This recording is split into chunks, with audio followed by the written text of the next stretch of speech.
kick off to cash out. Your weekend sports destination is BetMGM Game Day on Westwood One Sports.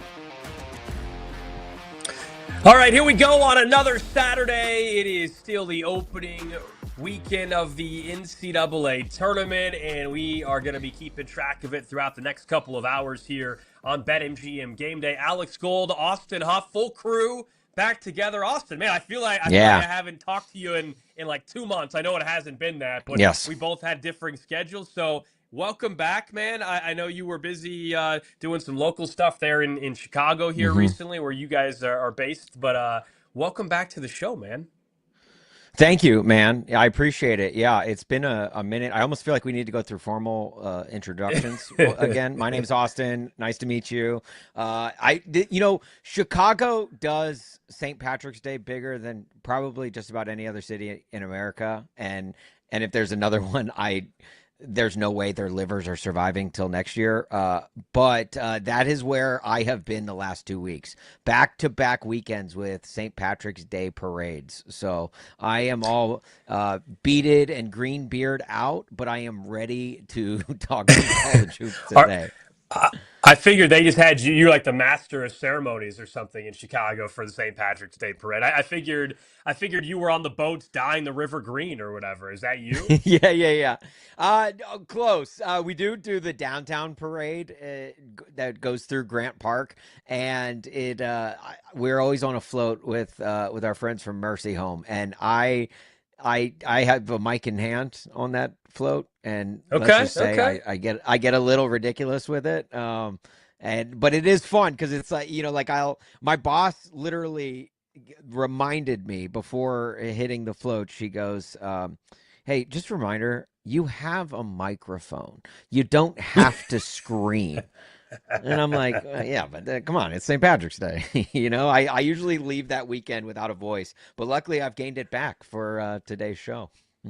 That's perfect. We're fully healthy. We're full go. We needed it because it's been a heck of a couple days already with the tournament. And today we already got our first game about to reach halftime in the Midwest region, second round action. We'll be keeping an eye and talking about St. Louis and Michigan. That's the 1-9 matchup. Michigan has a 7-point lead. They have been shooting the ball at a ridiculous level so far today against the Billikens. 3-point percentage, 60% already. Michigan 6 of 10 from behind the arc. They're shooting 53% from the field. So we'll dive into that game a little bit. We also will preview some of the other games that are set for later on today. We've got around 2:45 Eastern time. We've got Louisville and Michigan State, the 6-3 matchup in the East region. The number one overall seed, Duke Blue Devils taking on 9 seed TCU. That's around 5:15. Then later on, another Big 12 team in action. That's 2 seed Houston. That's in Oklahoma City. They're taking on the 10 seed Texas A&M. Then later on in the evening session, we've got Gonzaga, the 3 seed, taking on an underdog Texas team as an 11 seed that started in the first 4. And every year there's a team from the first 4 seemingly that goes on a bit of a run.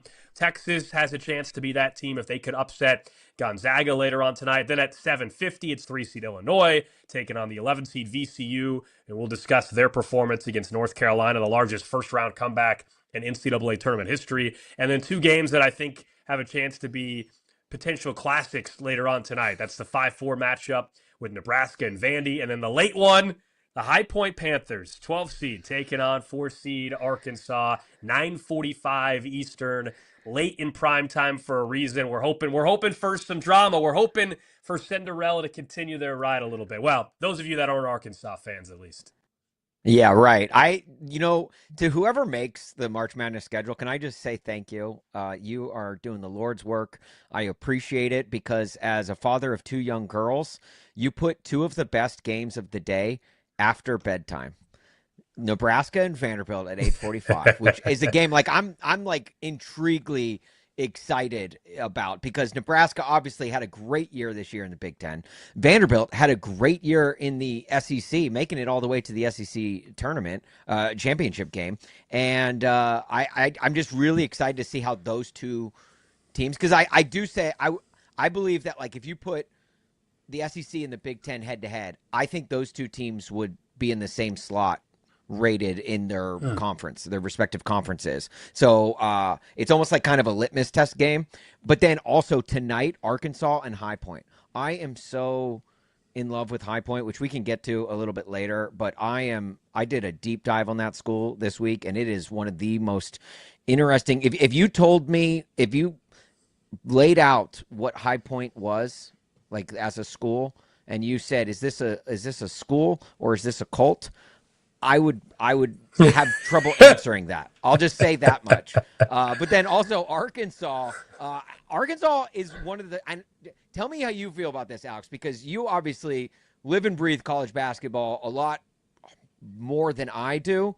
But I feel like Arkansas is a sneaky Final Four contender this season, just with the season that they had in the SEC. Obviously, they go on to win the SEC tournament, but Coach Cal's doing Coach Cal things in Arkansas, which is surprising to me because Arkansas is a program that has struggled, through, all the way back to the Mike Anderson years. Like they haven't ever really been able to get over that hump. And it seems like John Calipari's maybe got them on the precipice of doing so. Well, Acuff is sensational, and he continues to get momentum. And depending on the month of March that he has, he's got a chance to increase his draft stock. I know there's been some rumblings and conversation in the last week that are we sure that it's Peterson and DeBansa going, 1-2 in this draft, or however order you see that seeing fit. Is there a chance that Acuff could surprise and work his way even higher up the draft board? I think if he had a really impressive March, that conversation could continue and grow. Full disclosure, you and I haven't talked in a week or so about our brackets or anything in our Final Four picks. This will be fun. I have no idea if you have Arkansas going that far either. But yes, they are a Final Four contender. I did not have them reaching the Final Four. For me, admittedly, I went kind of chalk, and that's what the tournament has been for the most part so far. Yeah. We'll see if we get some surprises. But, I mean, I had Arizona and Michigan on one side of my Final Four bracket, and on the other side I have UConn and Houston. So 2 1s and 2 2s who I had making it through to Indianapolis. And right now, of course, at least through the first round, at least the bracket's not trashed so much that I don't have anybody remaining in my Elite Eight or Final Four. Yeah, I've got, which I'm a firm believer of, like unless asked, which I think the question was posed about the bracket, but never voluntarily just shoot out your bracket and who you've got in your bracket or what upsets you pick, just because I feel like brackets are in the same vein as your fantasy football team and pictures of your children and your mock drafts. I'll throw that in as well. Just nobody really cares as much as you do, but it was posed as a question here on our show, so I am going to reveal my Final Four is I do have Arkansas in my Final Four. I actually have them in the championship game losing to Duke. Oh wow! I've got yeah, and then I have got Houston and who's my other Final Four team? I think I've got Iowa State in there. I don't have it on me right now, but yeah, so that is my Final Four. I was gonna go chalk. I was gonna go more 1 seeds, but I don't know. There's something about me that like I just feel like I don't know. It makes me I feel like it makes me a lesser sports fan if I just go all 1 seeds. Like remember when like a couple years ago when Barack Obama unveiled his bracket and it was all 1 seeds and everyone was just clowning him for it. Like I don't want to be that guy.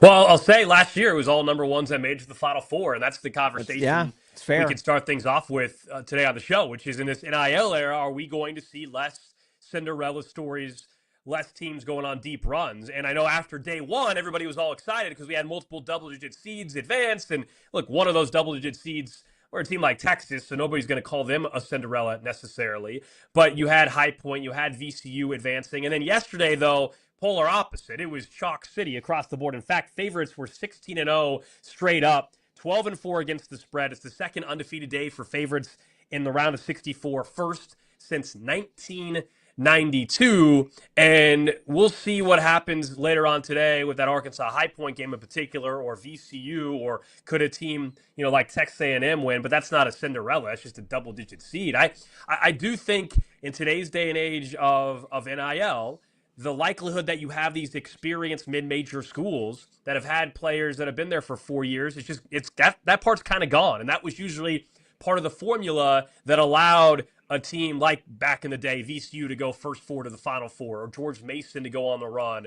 I think it's way tougher. Doesn't mean we will never see another team in the Elite Eight that's a double-digit seed from mid-major. I think they're going to be less and less. And, it depends on how you want to look at yesterday. On one hand, you can say, hey, Cinderella is problematic. I mean, you could take a look at some of the numbers behind it, and you say the end result is ultimately what matters, where you had the 64 teams since 1985 in the field. When they went to 64, only 7 times have the 13, 14, and 15 seeds all gone winless in the first round. We didn't have a single 13, 14, 15 seed go winless. It's now happened twice in a row. Is that a coincidence? I guess you maybe need a larger sample size post-NIL.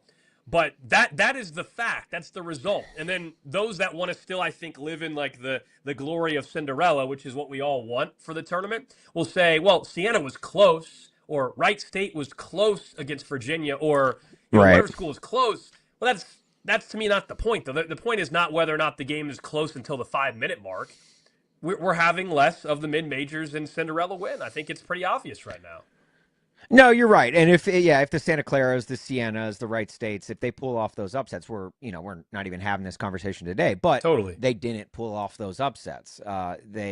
And there's been a lot of blowouts too. I think the average margin of victory in the first round was like 17.4 or something. So it's not even like particularly close in a lot of these games. It is a small sample size, but that sample size is coming immediately after the NIL rules change. So you have to assume that, yeah, it does play some part in it. It's almost as if it's funny because NIL has tremendously helped college football, but it has, whereas like smaller programs are now competing with the blue bloods of college football, but in basketball, it's almost having the reverse effect. And these smaller, programs are becoming feeder schools. They're almost like it's the minor leagues to the blue bloods of the NCAA, and that's in large part because of the transfer rules that are in college basketball, in college athletics, where guys can just jump willy nilly from team to team year after year after year and kind of work their way up, almost like a news anchor moving their way up from small market to large market job. Look, I'm not here to say whether or not. I'm not going to, clamor against, transfer rules. If coaches can do it, I think players should be able to as well. But it is kind of hurting the product, and it's hurting the bottom line. And yeah, now it might be the end of Cinderella. Like it's the fairy tale stories may no longer be. And look, it's probably great for TV ratings, and the network executives probably love it because at the end of the day, we all want our blue bloods anyway. But Cinderellas are fun, and what makes those first 2 days of the tournament so magical and so much fun to watch. Yeah, I've always been, I'm maybe in the minority, I've always been a believer in give me the upsets Thursday and Friday of the tournament. But by the time we get to second weekend, I kind of want the teams that have been, quote unquote, the best all year. And I understand in general, this setup that we have, the NCAA tournament, is a terrible way deep down to actually decide a champion if you really think about it. But it's entertaining as hell. Right. I love the brackets. We all do. But I want the big boys. I want the best teams come Elite Eight weekend, come Final Four weekend in Indianapolis. That's not a knock on these mid-major schools that have gone on runs before, but that's what I typically want to see. But Thursday and Friday, I'm all about the upset. I was certainly locked into Siena trying to make their upset bid against Duke. And I'm sure people got excited late last night when Cal Baptist out of nowhere went on a run and cut the lead against the game against Kansas down to 6, even though they ultimately probably didn't really have a real chance to win that game. But people just wanted it so badly as they're watching that game play out. So I still love it. These are my favorite couple days of the year on the sports calendar. It's not close, man. If it wasn't for what we do for a living, sports talk radio, whether it's here on Westwood One or our local markets as well, and I would be taking Thursday and Friday off, and I'd be in Vegas. I would not be working, but I get to talk about the games while watching the games, so it's a little bit different. But I love it, man. It's going back to my childhood. This is my favorite couple days of the year, and even though we haven't had as much of the the upset so far, it's still been awesome. Wall-to-wall basketball. Well, and I know you're not at this phase of life, but if and when you probably do get there, it is important to note that this is the number one weekend to get vasectomies. That's and you right. should That's right. schedule and plan accordingly. I had a buddy who got one in December of this last year. Oh, what is he doing? Are all right. We're like, dude, what are you thinking? Like, this was you get the advertisements on Sports Talk Radio leading up to March for a reason. Like, you're supposed to schedule it on the Thursday morning of tournament time so you can sit there on the couch for 2 days straight with a bag of peas in hand, in crotch, and just watch basketball all day long. There's no other day on the sports calendar that this is more fitting for. So if you are about to get snipped or thinking about getting snipped, wait until next March to do so. Spot on. No, yeah, I've seen the article every year. There's somebody that does a news story on the number of them. I'm guessing you got to get that booked way in advance, man. Everybody's going to want the Wednesday morning vasectomy, yes. You know, and that way you're good to go on Thursday and Friday. So no, it's been a fun start. I want to check in on the latest odds though, coming up next here on BetMGM Game Day. The latest odds for national title and to cut down the nets there in Indianapolis. We'll also give some thoughts on what we saw from Michigan, St. Louis first half, and turn our attention to the rest of the slate. We're just getting started here on Westwood One Sports. This is BetMGM Game Day on Westwood One Sports.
Tie game at 70. Santa Clara out right to left. No timeout. Gavalugov high right wing. Works top of the arc. Throws to Graves. Right wing three for the lead. It is good! 2.4 seconds. So Sedek won a timeout. Kentucky the other way. Oway for the tie. Banks it in for 35 feet. Otega Oway saves the day for Kentucky. He banks it in from 35. Graves for three. Oway for three. Back and forth in the final 3 seconds. And we go to overtime to start the day in St. Louis. Your weekend sports conversation rolls on with BetMGM Game Day right here on Westwood One Sports. That, of course, was one of the great moments so far in the tournament. Thought that was going to set the tone for all of Friday. It unfortunately ended up maybe being the high point of the drama of the entire Friday slate. That was Kentucky-Santa Clara, the 7-10 matchup yesterday on Westwood 1 with Nate Gatter and Jordan Cornette on the call. That would go to overtime. We all know Kentucky would go on to win. It sets up a game we will discuss more later in the show. It could be an awesome one in St. Louis. That is the Iowa State Cyclones taking on Kentucky with a berth in the Sweet 16 on the line. There's also an injury around Iowa State that is concerning heading into that one. Iowa State looked dominant in their win against, Tennessee State, I believe it was, yesterday in the 2-15 matchup. So we'll get into tomorrow's slate in just a bit. We'll also talk about Duke, who is the number one overall seed. They will take on TCU, who is able to hold on barely against Ohio State in Thursday's first game of the NCAA tournament. Duke, a 12.5-point favorite, coming up around 5:15 today. And here in about 20 minutes, we'll check in with our guest on the show from Devils Illustrated, Connor O'Neill, to get the perspective on what to expect from Duke. But of the teams that maybe you were keeping an eye on, is there anybody that maybe changed your opinion, or good or bad, Austin, based off of what we saw Thursday and Friday? Maybe you feel better about one of your picks. Is there a team that you're more concerned about? I feel, my picks, you should see my bracket. It's got, more scratches on it than one of those cat posts you see at PetSmart. I actually really, really like Texas. Texas is so funny. It's like really an 11 okay. seed, and it's Texas just because I feel like, and we've seen it every year. There's always one of those teams from the first four who they use the first four as like a trampoline, and it just springboards them into the tournament action, and they just kind of go on a tear. But obviously Texas is like a team that has struggled defensively all year, and somehow against NC State and then AJ DeBanza and BYU, like they hold them to, I believe, NC State just under a point per possession every trip down the floor, and BYU is just over a point per possession, which is their best output of the season. Sean Miller's said, we stink at defense, basically, in no fewer words, and somehow they've been, magically been keeping these teams in check. Now, AJ DeBanza did go off for 35 points, but really that was kind of all you saw from BYU, and they've just,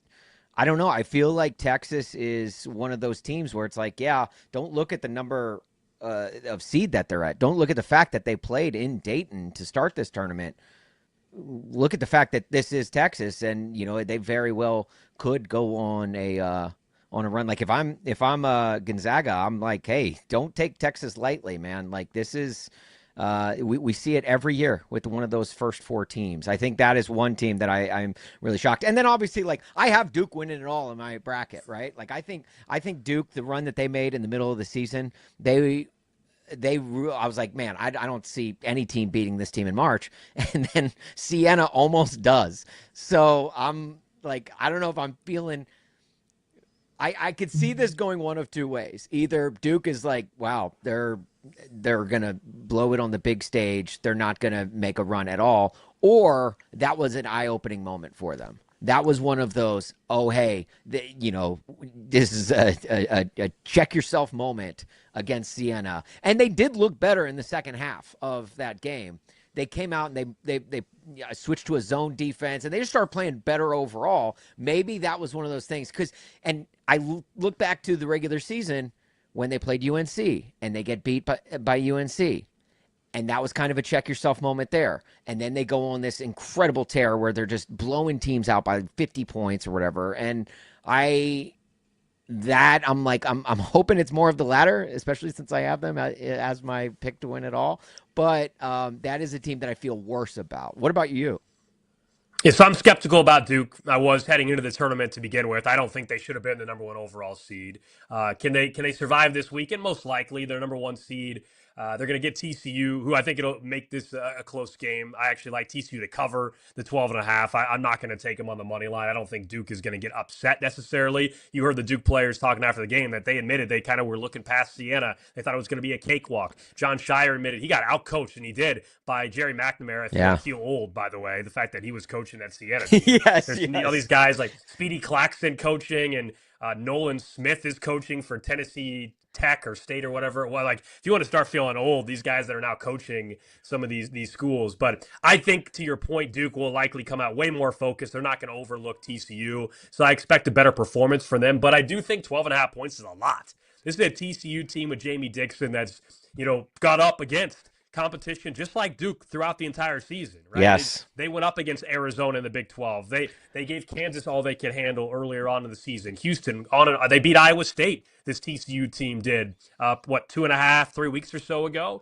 So I think 12.5 points is too many, this one to keep an eye on later on today. The team that impressed me the most, it's more about reinforcing my national title pick, as many have as well, Arizona.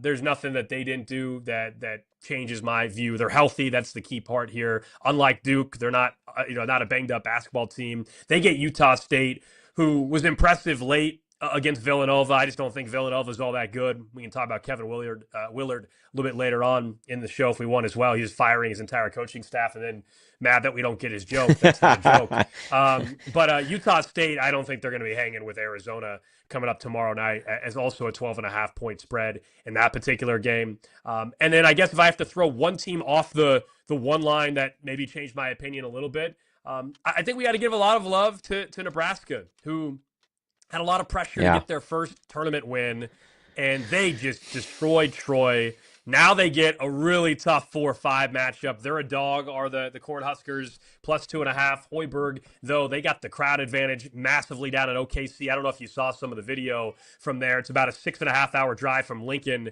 down to Oklahoma City. They had 10,000 Nebraska fans just for Thursday. So what do you think tonight's going to be like when more fans had a chance for the weekend to drive down? I mean, it's going to be a crazy advantage, I think, crowd-wise for Nebraska.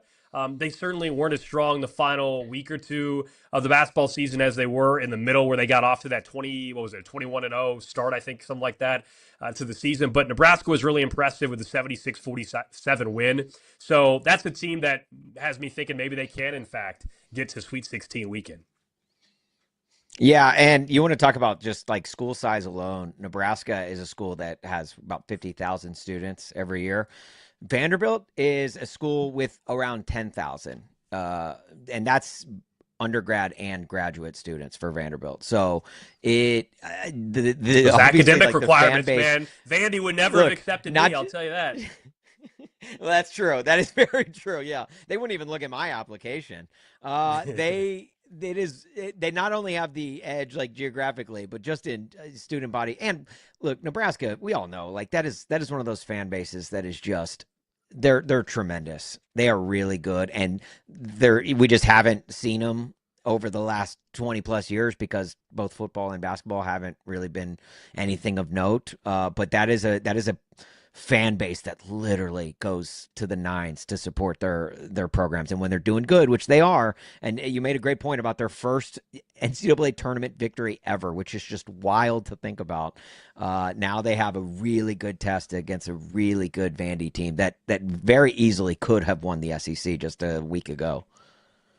Absolutely, and there's the reason why this is the 8:45 primetime tip a little bit later on tonight, because this could be the game of the day. It's a 4-5 matchup. They're typically more competitive to begin with. They're obviously very closely matched. This should be a fun one down in Oklahoma City. Now, overall, title odds, a little bit of adjustment. Not a whole lot of change, but a little bit over at BetMGM based off of the opening round of the tournament. So your favorite, Arizona, plus 325. Michigan sitting at plus 375. Duke, 425, Florida 7-1, and Florida just destroyed Prairie View A&M last night. Prairie View A&M was a 35.5 point underdog. It was live at 50.5 at one point in time, and that still wasn't enough. Still wasn't enough last night for Prairie View A&M to cover. Houston 11-1, Purdue 20-1, and Illinois 20-1. Do you have a feeling about those teams? I know during the last couple weeks, you and I were keeping an eye on this, and Arizona was a bet pre-tournament. I don't know if you're still willing to make another bet on one of these teams. Is there somebody further down that has changed your opinion? Arizona just worries me. I know you have them picked as your champion, and I wanted to really badly because I thought they put together a great season. But then whenever I feel really good about Arizona, that's when they usually kind of let me down. I think it's an unspoken rule in March at this point. But I do love Houston. Especially just at those odds, plus 1,100. I think that, you want to take a flyer on them. And Florida is a team that is like, obviously they're your reigning champions, but, they had one hell of a year in the SEC this season. And they're strong, man. I don't know what it is. It's just like a gut feeling it is about Florida, but they are a team that Florida and Houston, I think, are the two from that list that I should have.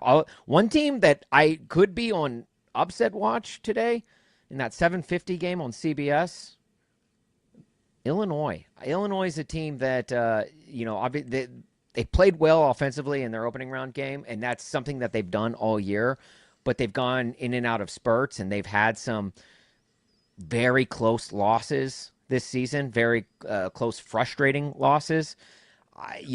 Seeing what VCU did to pull that comeback against UNC, it's not going to be a cakewalk for Illinois. Obviously, like if you're Illinois, you want the lower seed to advance, so you feel like you have an easier path. But VCU is not one of those teams. They're obviously one of 4 double-digit seed teams left in the tournament, and they're all 4 are playing today. And if I'm Illinois, I'm strapping in for a good one tonight. Illinois was really impressive in their first game. Now, coming into the tournament, I kind of been fading most of the Big Ten teams just based off of tournament success or lack thereof. It's why I don't have Purdue going as far maybe as others in the tournament as well. But I thought Illinois, admittedly, really was impressive. I don't think this is an upset watch game in particular. I understand what VCU did in North Carolina, came all the way back from 19. I actually think in a weird way, Illinois, in terms of if you're wondering about overlooking an opponent, the fact that happened, if you're Brad Underwood, that's an advantage that you can have mentally to use for your players to point to and say, hey, look, no matter what we're up in this particular game, look what VCU was able to do against North Carolina. So I don't think you're going to have the letdown. If Illinois were to jump out to a lead, I think that scenario is better for Illinois compared to UNC, who maybe was overlooking VCU a little bit. That was, remember, a 2.5 point spread VCU North Carolina going in. This is 10.5 points. So maybe you're convinced that VCU can cover the 10.5, but I don't. I think we're going to get some chalk in this game. I think Illinois will end up handling themselves. I want to go back to the title odds, though, for a second. You brought up Houston and Florida. Florida 7-1, Houston 11-1. I do have Houston in the Final Four, and I think we're trending towards the Houston-Florida. We'll get the 1-2. Houston-Florida, Elite Eight in Houston. That's what's crazy and why I liked Houston, the edge there, and why it's not a bad idea for a particular flyer on a bet if you're trying to hedge if you already had a preseason ticket on a team like Florida or Arizona, is because Houston could be playing in the Toyota Center if they get out of this weekend. So if Houston beats Texas A&M later on tonight, 10 seed Texas A&M, and Bucky Ball just cruised past St. Mary's. It was a very impressive, really impressive win for them. Houston, to me, defensively will cause some fits for A&M. But if they beat them, then Houston gets 2 in their backyard right there in downtown. And Florida would have to play Houston in Houston. So it's kind of why, I liked Houston to come out of that particular bracket, a region, I should say. And I did not have a bet on Houston until right before the tournament started. But defensively, they can be able to frustrate anybody in the country. The question with them always is, can their offense have a lull, right? And there are games, and we saw it play in the tournament before over the last couple of years with Kelvin Sampson. They can have a game where offensively they just got nothing going. But I do think their defense gives them a shot every single time out. And I don't care how good your offense is against them, they're going to slow you down. They're going to cause some problems. Your offense can go stagnant against them as well. So Houston's an intriguing one at 11-1, and I definitely like them actually to even cover tonight, minus 10.5 against Texas A&M. Yeah, no, I think it's great, and don't sleep on Florida's ability to travel, reigning national champs, going to Houston. But having a game in your backyard, yeah, it definitely helps. As a Mizzou grad who got a game in St. Louis, definitely, definitely we can helps. talk about your Tigers if you want. I was not trying to put salt in the wound, but no, your Missouri Tigers against we don't need to. the Miami Nobody Hurricanes. wants to talk about them. We'll get into the Sunday matchups later on in the show, where it's Miami advancing to take on Purdue, not the Missouri Tigers. Now, Miami was a slight favorite. They were the 7 seed, but to your point, Missouri, as a 10 seed, got to play, an hour and a half, 2 hours or so away from Columbia, and it did not change the outcome of that game. Let's talk about a team that was a sloppy game. National title aspirations and a chance certainly to get to Indianapolis as the number 1 overall seed. The Duke Blue Devils, they got a game coming up later on against TCU. We'll check in with Connor O'Neill next. This is BetMGM Game Day on Westwood One Sports.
71-65, Duke. 9 seconds remaining for Siena from left to right. Coyle up ahead. Doty, pump fake, 3-ball, up, short. Rebound goes to Dame Sar, and that's going to do it. It was a major scare from the 16 seed Siena Saints, but the number 1 overall seed Duke is moving on in Greenville. Your weekend sports conversation rolls on with BetMGM Game Day right here on Westwood One Sports. Alex Gold, Austin Huff with you here on Westwood One Sports. Of course, you just heard Noah Eagle, LaFonso Ellis there on Westwood One. The end of Duke in Siena, one of the scares we saw for the first day of the NCAA tournament. Duke, of course, the number 1 overall seed, and they are in action later on today in Greenville as they take on TCU out of the Big 12 in a 1-9 matchup. The Horned Frogs knocking off Ohio State in their first game of the tournament. And this is one that some people are keeping an eye on to see how Duke bounces back, and to talk a bit more about that, we welcome in Connor O'Neill, covers Duke for Devils Illustrated. He is right there in Greenville covering the Blue Devils. Connor, great to have you back on the show. Let me just back up to Siena a little bit, and the feeling leaving that one. We heard a lot from players talking about how they admitted, they kind of were looking past or thinking it was going to be a game they could just sleepwalk through. What's the feeling among fans, though, with that performance in terms of the trickle-down effect, if any, to today?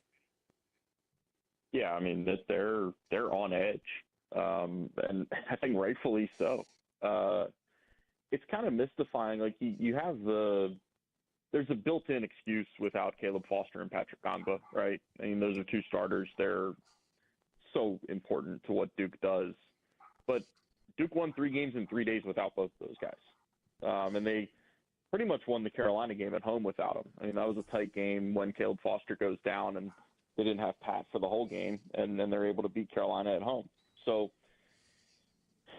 to come out and basically lay an egg for an entire half against a MAAC team that, all due respect to likely future Syracuse head coach Jerry McNamara and what they had, and they played 5 guys. And you weren't expecting Siena to be in that game. So, yeah, Duke fans are on edge. If they come out with another half like the first half, then I would think there's no need to book any trips to D.C. for next weekend. Yeah, there's a feeling like it's you can't you could maybe have that sort of performance in the first half against a Siena program, but when you start getting into it, like a team like TCU is a really good Big 12 team. You're not going to be able to do the same. But Connor, I want to get your take on this, because I feel like even though their round 1 game against Siena wasn't a loss, it kind of left that bad taste in your mouth. It felt. I could see this going one of 2 ways for Duke. Obviously, this could be a show of signs and cracks and weaknesses in Duke, or maybe they're just not, battle tested for it like we thought they were. But I'm leaning more towards the latter of this is like the Duke UNC game, where obviously it's their last loss of the season, and then they go on a tear and go on win the ACC. Do you see it more of that, like almost like a wake up call to Duke? I don't know if it's as much of a wake-up call as it's kind of a realization of, hey, you're going to get everybody's best shot. And saying that, it doesn't feel like it fits exactly right. I'm not sure what exactly it is. I mean, I do think there's some realization on Duke's behalf that everything that went wrong against Siena was their own doing. Like, Siena didn't run any sets or throw any wrinkle of a game plan at Duke that stifled them. Duke simply did not play its best basketball. And that's an oversimplification, but at some point you just look at it and say, how the hell was Duke getting out-rebounded 18-13 at halftime against this team?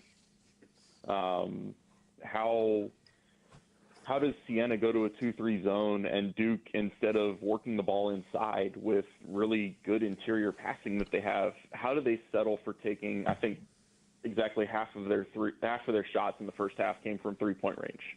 And you're just settling for 25-foot jumpers instead of going inside out, like this team has done all season long. And there's just some selfish things that they ironed out in the first half, and then the belief has to be that those things have been addressed, those things have been corrected. Going into Duke's locker room yesterday on the practice day, it kind of felt like Duke had a sense of everything that went wrong in that game. Even though we're talking about a win, it's still an NCAA tournament win. It didn't feel like a win. Everything that went wrong can be addressed with more effort, a little bit more cohesion and connectedness that they've, and to their credit, I mean, the reason why it was so stunning that it happened the way that it did is they've had those things all year. Like those are not things that we've, constantly brought up as factors for why they haven't played well, either in the two games that they lost or some of the games that were closer than they should have been. This segment on Westwood One Sports sponsored by Progressive Commercial Insurance, protecting small businesses with affordable coverage options. Get a quote today at progressivecommercial.com as we're talking with Connor O'Neill from Devils Illustrated. What about TCU did you see there in Greenville that you saw against Ohio State, and what could be concerning for a Duke team that is a 12.5-point favorite? Right now for Duke with TCU and what they do well, I would be concerned with TCU's block rate. David Punch and Xavier Summers aren't overly physical defenders. Like they're, I think 6'8", 245 and 6'7", 245 is height and weights for TCU's starting front court. They both have great block percentages. And so we're talking about Cameron Boozer as he's going to win every single Player of the Year award. And the reason he's going to win those is because he's so great around the basket. He's been awful the last two games when you're talking about scoring efficiency. I mean, it is crazy to say that a player with 22 and 13 was awful the last game he played, but that's just the standard that he set all year. I mean, as crazy as this is going to sound, his field goal percentage has dropped almost 2 percentage points in the last two games. Like, it's gone from 57.9 to 56%. So, part of me is like, what are we even talking about if we're splitting hairs about 2 percentage points of a drop? But at the same time, Ugana Onyenso got after him in the ACC tournament championship game, and that's one thing. Like, he's one of the best rim protectors in the country, and that's why Virginia is positioned the way they are. But he couldn't score inside against Siena. Like, they had a 5-man rotation. They had a 7-footer, but they had a 7-footer who played in the Metro Atlantic this year. Not a guy who, not a guy who has the abilities and the natural instincts of a shot blocker like Onyenso does. So that's, Duke's bread and butter is going to score inside, and that's where they need Cam Boozer to be effective, and that's where I look at, like, if Duke is going to go to the Sweet 16, I think it starts, and this is going to be earth-shattering news, it's going to start with a huge game from Cameron Boozer.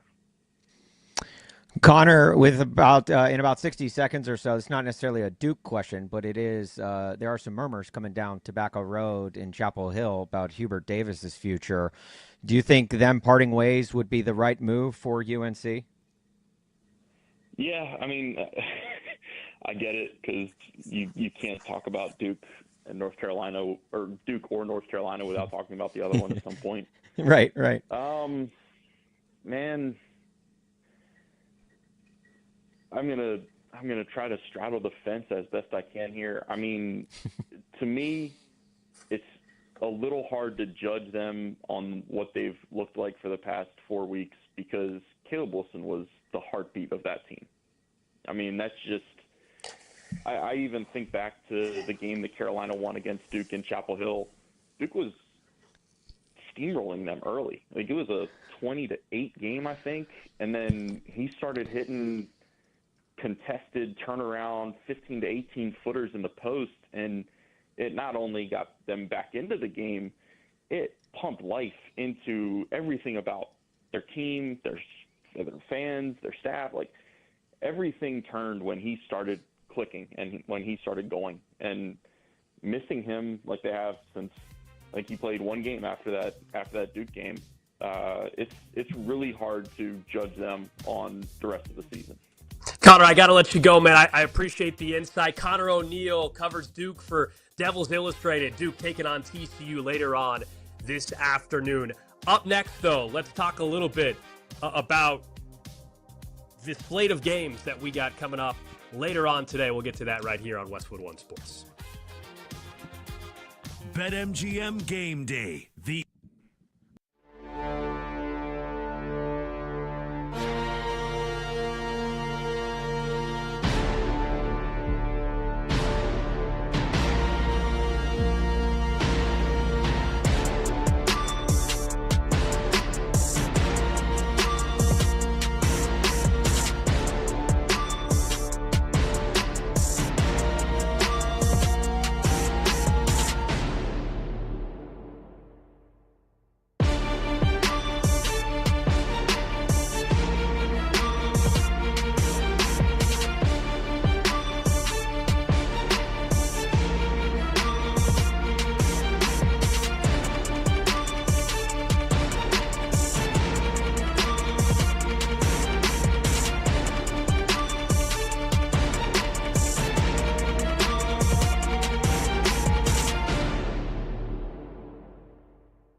From kickoff to cash out, your weekend sports destination is BetMGM Gameday on Westwood One Sports. Alex Gold, Austin Huff with you on a great Saturday. Tournament action already underway today. In fact, game number one looks like we may already have a pretty good idea on who's advancing to the Sweet 16. The first team headed to the Sweet 16 looks like it's going to be the Michigan Wolverines, one of the number one seeds in the tournament, number one seed out of the Midwest region. They have opened up a 81-63 lead now on the 9 seed St. Louis Billikens. St. Louis was so impressive against Georgia the other night, and it looks at this point in time Michigan might also just cover in this particular game. There's still 7 minutes to go, so I guess the cover is still in doubt, but I would say Michigan, barring a huge shock, is going to advance. Again, we saw VCU come back from 19, which was the largest first-round comeback. This would take something like that against the number 1 seed, Michigan, if you're St. Louis. So it looks like the Wolverines headed to the Sweet 16. Don't forget, you can bet in a couple different ways. In fact, if a team scores the most points, you'll score bonus bets. For each round of March matchups, you have the opportunity to predict which team's going to score the most points. If you're correct, you win a share of bonus bets. So you enter the March matchups $500,000 pick-em free-to-play game. Pick which team you think will score the most points in any round of the tournament. And if the team you select scores the most points that round, you'll win a share of bonus bets. I know in the opening round, I think, was it Iowa State and Arizona were the 2 teams that were battling for the most points scored in the opening round, as Iowa State was awfully impressive. Arizona was impressive last night against Prairie View A&M. Don't forget, you can interact with the show, too, at Austin Huff. If you want to hit him up on X and Instagram, at Alex Gold, and, of course, at Westwood One Sports. You can watch the show on YouTube, youtube.com/@BetMGM tonight. And we appreciate everybody watching or listening across the country on our Westwood One affiliates, the Odyssey app, Westwood One Sports app, and on Sirius XM channel 375. All right, Austin, we've gone through a couple of these games today. I guess we really haven't keyed in on a game that's next to tip off, 2:45 Eastern. So later on this hour, game also on CBS. The first 3 are all on CBS. That's 3-seed Michigan State taking on 6-seed Louisville. And Louisville's a 4.5-point underdog in this game over at BetMGM. The total sitting at 151.5. Louisville was a popular team to go down for a lot of people in the opening round. A lot of people were picking South Florida and loved the story there and thought that would be a danger spot, especially with some of the questions around health with Louisville. They almost coughed it up late, but Louisville was awfully impressive with Pat Kelsey in his first year in the tournament with Louisville and what he's been able to do this year. Do you think Michigan State with Tom Izzo, who typically gets it done in March, certainly the opening weekend, are we looking at a potential upset here against the Spartans? Yes, and real quick, before I answer that and get to that, can we have a real quick moment of silence for True TV, as all of today's games are on CBS, TNT, and TBS. True TV, your services were tremendous, and we appreciate you. All of the hard work that you give us every single Thursday and Friday of the opening weekend of March Madness. Thank you so much. You gone, but not forgotten. Well, actually, you will TVs be forgotten. are stuck on. There's TVs stuck all across the country on Impractical Jokers right now. They don't know what to do. Yeah. Impractical Jokers is you're seeing why they're getting the ratings that they get every single year. So True TV, yeah, Impractical Jokers and the first round of March Madness. Thank you for all that you deliver us every single year. Michigan State and Louisville. I think, look, is Michigan State on upset watch? Yeah, I mean, yes, they have to be. Especially Louisville did look really good against South Florida. The score a lot closer than that game actually was. But Louisville was dominating at one point. I think they led by as many as 23 points, and I think and Michigan State's a team that has they've showed some rocky steps during the season in the Big Ten, and then of course in the Big Ten tournament. I do feel like, I think Tom Izzo should certainly be on watch, and Tom Izzo is kind of like, and Michigan State is really like the Arizona of the Big Ten, where it's like every year they come out and they look great, but then when it comes time to March, there's always that they always have that sort of hiccup. So I think that yeah, Michigan State should be on upset watch today, and if if Isaac McNeely and Louisville can put together something nice, then we'll see. What about you? Where do you come out? Do you think Michigan State is on that upset watch? Anytime we get the 4-5, or in this case a 3-6, these are always going to be the tighter spreads. These are always games that can be a bit more of a coin flip. And here it is, the 3-6, and the line is 4.5. I still think in the second round, Tom Izzo, the track record is extremely strong there. He's 16-5 in their second NCAA tournament game since. I mean, this goes way back. This is a 20-plus year number with Tom Izzo, going back to the late 90s even. I still think without Brown and with not having that ability for Louisville, I don't see them getting out of the first weekend. I did have them beating South Florida.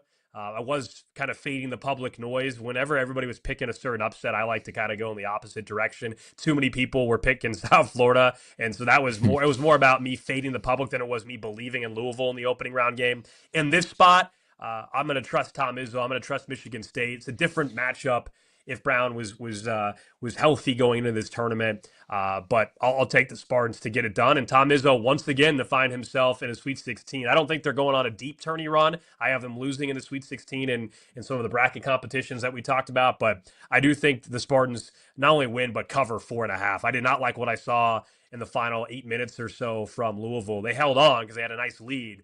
But South Florida certainly made it more interesting down the stretch because of some turnovers, a lot of them from Louisville. Yeah, no, you're right. Is there now looking later on into the day? Obviously, you got Duke and TCU. TCU is a program that you're very familiar with. Obviously, living and working in Kansas City, you focus on the Big 12 thoroughly. Does TCU have any shot at upsetting Duke, or after Duke's scare with Siena in round one? Do you think that TCU is? Do you think that opened the eyes of Duke and they're going to be more locked in for this game against TCU than they maybe would have if they coasted by Siena? So I buy into the fact that all the players after the game acknowledging that they thought they were going to coast. And I do think they will be far more prepared in terms of mentally knowing that they got to have their game at the top heading in. So that probably works against TCU. But to answer your question about is this a game that would stun me if we saw a number one seed go down? No, we've seen, I think, far worse potential scenarios play out where a number one seed gets in trouble or faces a 9 seed that you feel better about. TCU as a 9 seed here, they absolutely can cover the 12.5. And I think if there was a number one seed that could go down opening weekend, I still think while Duke was the number one overall seed, I found them to be the most vulnerable. I really do. And I think with their health problems heading in. So this was my thought before their performance against Siena as well. I don't have Duke. They're one of the number one seeds I don't have getting to the Final Four, right? I have 2 seeds coming out of their respective region, the East region, that is. So yeah, this would be one that I'd be keeping an eye on today. I'm not gonna bet TCU plus 550 on the money line. I don't want to act like I have money on TCU to do that, but I have money on TCU plus 12.5. And if you force me to take a number one seed to lose today/tomorrow, Duke would be the one. If you look at the matchups that we're getting with some of the other number one seeds, I was very impressed, as we talked about, with Arizona. I don't think they're going to slip up. Michigan, I don't think. Obviously, we just saw that game go final or about to go final. So Michigan, wasn't going to be that. They're up 20, by the way. It's 90-70 Michigan on St. Louis again with 2:30 to go. So Michigan's going to advance. So yeah, Duke's the one that I could be talked into. It's still probably a long shot, though. Okay. And then Houston, Texas A&M. Texas A&M is like one of those scary teams out of the SEC. I feel like a lot like Texas. Obviously Texas has gone on this, mini 2-game tear after entering the tournament, losing 5 of 6. And now they look, the way they're playing defensively is unlike anything I think we've seen from Texas all season long. But Texas A&M is also one of those scary SEC teams. But, and this is a big but, they're playing Houston, and Houston has been one of the best teams, from start to finish all season long in college basketball. Is there any? Obviously, the spread is almost it's 10.5 in favor of Houston. But do you think there's any chance that A&M can come in and make this a game to cover, if not pull off the upset? Yeah, I mean, look, it's March Madness, so it's not a 0% chance. But I'm just a big believer in Houston. Kingston Flemings is sensational. I also think once again the test of going through the Big 12 and facing high quality competition pays off now if you're Kelvin Sampson. And defensively, Bucky Ball is a ton of fun at Texas A&M, and we saw a perfect example of it against St. Mary's. But against Houston, I don't care what kind of offense you're running; they're going to change how you run your offense. And this is going to be a lower scoring game. The total, I guess, is sitting around 143.5. I kind of like the under in this game more than I do taking either team to cover their respective spread. But Houston defensively is going to cause some problems for Texas A&M. Let's not forget there was a chunk of the season, mid-February, I guess it would have been, where A&M really struggled. It was losing to some inferior teams, and I don't think they're a consistent enough ball club where I think they're going to go in and knock off a team like Houston. The game's in Oklahoma City, so it's not in Houston yet. I don't know. The crowd split won't be a huge shift for either side yet. But no, I'll take Houston to win. Stay away from the spread. If I had to bet anything, I'd go 143.5. And I know this is a lot of chalk, but I think that's just where we're at with the tournament, man. I know it. You're supposed to hop on this show and others, and you got to pick the upset in the man. If you don't believe upsets are happening, and based off of last year as well, I think this is kind of where we're at. I don't think we're seeing a lot of these top seeds go down before Sweet 16 weekend. Yeah, I think aside from High Point, which I am, after learning what they are this week, I am all in on High Point. That I am a Wow. You think I'm a High Point graduate? You and me both. How deep? Yeah. You and me both. It out for the YouTube and Twitch audience can see our guy Alex, a true High Point fan. He's got the jersey, the Under Armour number 32 jersey, High Point University, knocking off Wisconsin in round one. They play tonight against Arkansas at 9:45 tip on TBS. That is the final game of the day. We have to do a deep dive at some point in today's show of High Point because I've learned so much about this school this week that I have got to share with everyone because it is a very interesting program. It's been like you guys know, I do radio locally in Kansas City. My producer locally is a Wisconsin fan, and to give him a hard time all week, on Monday I decided to back High Point. And so I had some money on High Point as well, and I was giving him crap all week, kind of taunting him. He didn't go to Wisconsin, but he's a Wisconsin fan. And him and I, root against various teams and don't agree on all that much. He's a Cincinnati Bengals fan as well, so we give each other, what, all the time. And I decided to back him, and I asked listeners and said, "Hey, look, is there anybody that can get me a High Point T-shirt?" And a listener texted into the show and said, "My nephew graduated from High Point." I said, "Perfect." And so I met this listener earlier in the week, and he said, "Hey, I need the jersey back." He's like, "I need the jersey back, but I have a jersey. Do you want it?" And I said, "Absolutely." So I wore this. I wore this jersey to our remote that we had, and right there in front of my producer was rooting on High Point, and of course, it ends up being the biggest upset of the tournament so far. So I mean, just perfection. Bits and radio are great, and now I'm all in. I'm going to the bar later on today, and I'm wearing this against Arkansas. I don't know. I don't know what was the bigger prayer. Some of the shots that Chase Johnston put up for High Point in that game, or you meeting a listener in person, because that could go a million different ways. I'm just glad, fortunately for you, it went a good way with a nice exchange of a High Point University jersey. Yeah, it felt like it felt like it was gonna be all right. I felt pretty comfortable. Met in a public place. Okay, good. It was all good. The guy, super nice kid. He just graduated. He was on the club basketball team at High Point. That's why he has this jersey. That's why it's a jersey. So yeah, some people were saying I was being mean to my producer, but I said we're just having some fun, and I turned heel for a few days. Yeah, no. Well, and if he's a Bengals fan working in Kansas City sports radio, he has to know that kind of rhythm comes. And let me tell you, he enjoyed Kansas City going 6-11 this past year. Thank you very much, as a Cincinnati fan. So I can enjoy his Badgers losing to High Point. It was just a perfect scenario. And look, as far as the game today, I mean, Arkansas, this is going to be really tough for High Point today. I do like them to cover the 11.5. They were, a 10.5-point dog to Wisconsin. Wisconsin had that 8-point lead late.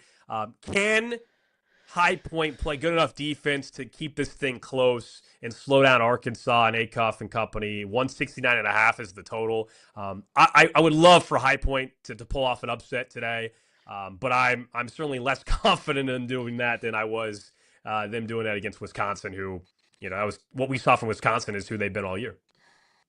Arkansas is just so hot right now. John Calipari's got that team rolling. And this is really kind of John Calipari's MO. He always recruits very well and struggles early on to get those teams to gel, but then he always gets them gelling at the right time in March. I know there's probably a lot of Kentucky fans screaming at their radios right now hearing me say this, but I mean, he did bring a lot of success to Big Blue Nation, and he's doing the same thing in Arkansas. And sometimes, we talk about it all the time with like the coaching changes in the NFL and really in all sports, where it's sometimes that change of scenery just helps everyone involved.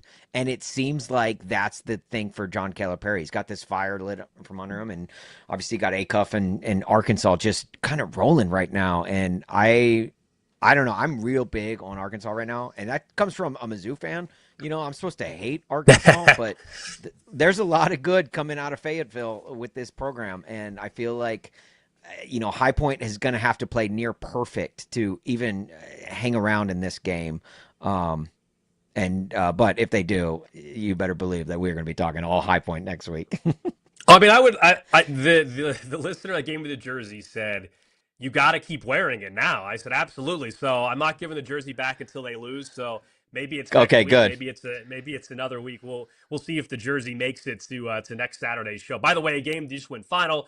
Michigan 95, St. Louis 72. It ended up being a blowout as Michigan outscored St. Louis 47-33 in the second half. So Wolverines first team into the field of 16, the remaining field of 16 in the Sweet 16. Up next, guys, here on Westwood One Sports, I do want to talk about North Carolina, who blew a 19-point lead to VCU. What does it mean for the future of Hubert Davis, including some names that people were already floating around? Could he be out by the time we get to Monday? That's coming up next here on Westwood One Sports.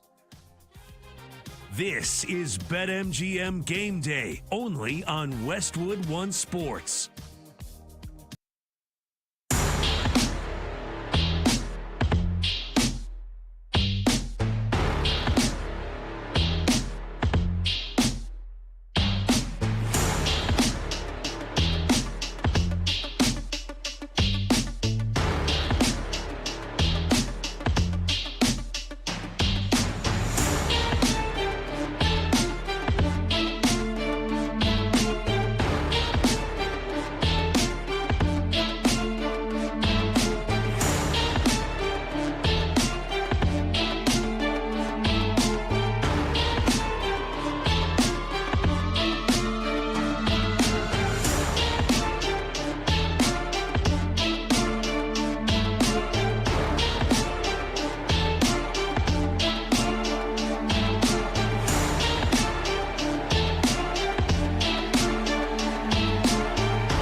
Stevenson, baseball pass, into the front court. Basar catch, turn, fire, off the heel, no! VCU, from the dead, down 19 points in the second half, and the Rams keep running into the round of 32 in Greenville, 82-78. Breaking down the biggest games and the smartest angles. This is BetMGM Game Day on Westwood One Sports. Noah Eagle, LaFonso Ellis is on the call there on Westwood One. VCU, the overtime win in the opening round against North Carolina, 82-78, the 19-point comeback. North Carolina was up 18 with 13 minutes to go, 13 with a little over 7 to go, and had 70 points with about 7 minutes remaining in the game, and they finished with 75, including overtime. Just an unbelievable collapse from North Carolina, and give VCU plenty of props as well. But the big story out of it, as you know, anytime there's an upset, a lot of times it's also the fallout of what that does for a blue blood program like North Carolina. And there's some reports out today out of Chapel Hill. Matt Norlander, I'll read you a little bit of what he had tweeted out, which is that North Carolina athletic director Bubba Cunningham texted him that a decision will be made in the coming days around Hubert Davis and his future, whether or not Hubert Davis will still be the men's basketball coach there. He also mentioned that boosters are privately saying they've lost faith in the program under Davis moving forward. Some of the financial implications here, UNC would be burdened by $50 million or more in football/basketball expenses if they cut ties with Hubert Davis. But yesterday, a source telling Matt Norlander some key boosters expressed belief they could rally together to pay off Hubert Davis's contract and foot the buyout bill for his successor. And if no move is made, fundraising would languish. Well, I mean, usually when that happens, man, it's over for you. I'm not usually that tells me it's a done deal. It's a wrap for Hubert Davis. If all the boosters are saying, yeah, we're not going to cut checks for the program anymore if you're not gone. I mean, this is the problem with where we're at in college sports. I'm not defending Hubert Davis, but for the loss and what he's done. But this is the reality now, man. You have these boosters that are essentially running it. If you're the AD and all of a sudden your money brokers tell you we're not writing you a check anymore if you don't fire the guy we don't like anymore, then you got to do it. I mean, that's just the reality. These guys have so much power now in college sports more than ever when it comes to writing the check. And so I think Hubert Davis is in big trouble there at North Carolina. Yeah, we shouldn't even call them boosters anymore. We should just call them the board of trustees, because if you can't get it by the board, you're not approving anything in the company. And college basketball, these are essentially companies that we're dealing with. And if they want your CEO out, then they're going to get your CEO out one way or the other. And it's not looking good for Hubert Davis. I'll say this: they put together a respectable season. Obviously, they beat Kansas, Kentucky, and Duke all in the same year for the first time since 1982. They got as high as 11 in the AP poll this season. They had in many regards a respectable year, but when you blow a game like that in the first round of the tournament, and you're not looking good down the stretch, that's when it really matters, especially for what about the injury? Like UNC.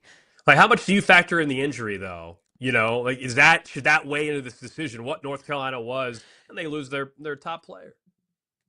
It's a good question, and it's a fair rebuttal, but it's also one of those things is, when a guy does get injured, that almost falls more on Hubert Davis to coach around it and to make sure that the team doesn't squander. Because we've seen some teams this year entering March with some significant injuries. Iowa State, for one, they didn't skip a beat. They put up one of the highest scoring totals yesterday, and they had a key injury at the beginning of the game on the other day.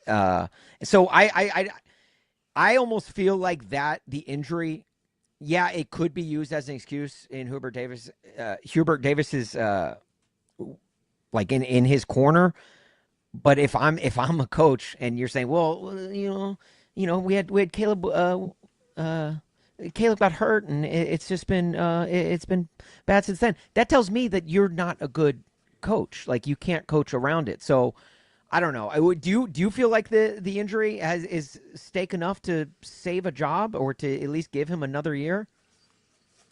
So I think the injury should factor into this, but as we read the report from Matt Norlander, I mean, I honestly think it's already over for him. The minute you start having boosters say, we're cutting funding. If you keep this guy, then to me, like I already think the decision has to have been made. Maybe I'm way off on this, but that's how I view it. When you start seeing Matt Norlander texting sources and hearing that the amount of money that's at stake and that if you don't do this, the fundraising is going to be limited. I think the decision may have been made for Bubba Cunningham, the athletic director there. But as an outside observer, yeah, I think an injury has to factor in. And the challenge is when you have the comeback that VCU had and you blow a lead that UNC did in that particular spot, that's going to really tick off everybody. But do cooler heads prevail 24, 48 hours after the fact? I guess we're going to find out. I'll point out, though, Hubert Davis, we all know in year one, he was in a national title game. They lost to the Kansas Jayhawks. And then he was an NIT team, declined the NIT invite the next year. They were a Sweet 16 team in 29-8. They were out in round of 64 the last two seasons. That's the problem. It was started so positively for Hubert Davis, and it's been pretty steadily downhill since. Yeah, no, and it is. It's the receipt, long list receipt that he's put together, or his resume has not looked great. But if you're UNC now, where do you go? Where do you turn to if Hubert Davis can't get the job done?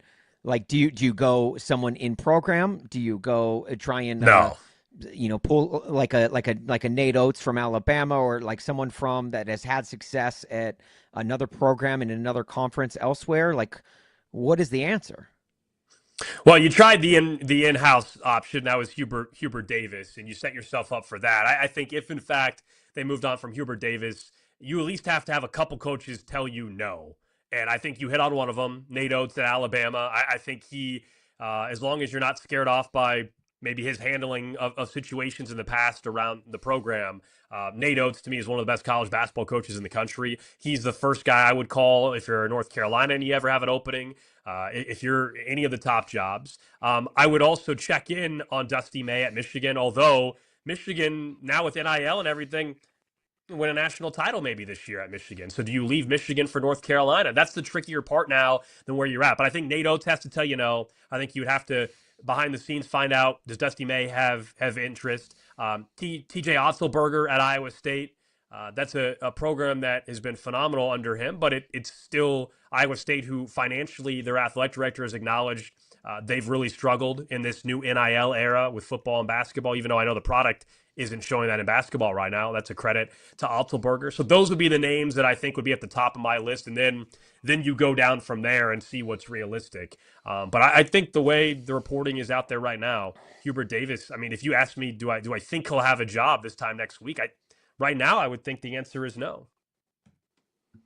Yeah, no, I think you're right. And I think some of the names that you threw on are definitely worth you have to reach out, like you said, like you have to say no to it if they do move on. What about a guy like Dan Hurley, though? Do you think Dan Hurley, and would you even make the call for a guy like Dan Hurley to see if you could wheel him away and get him into Chapel Hill?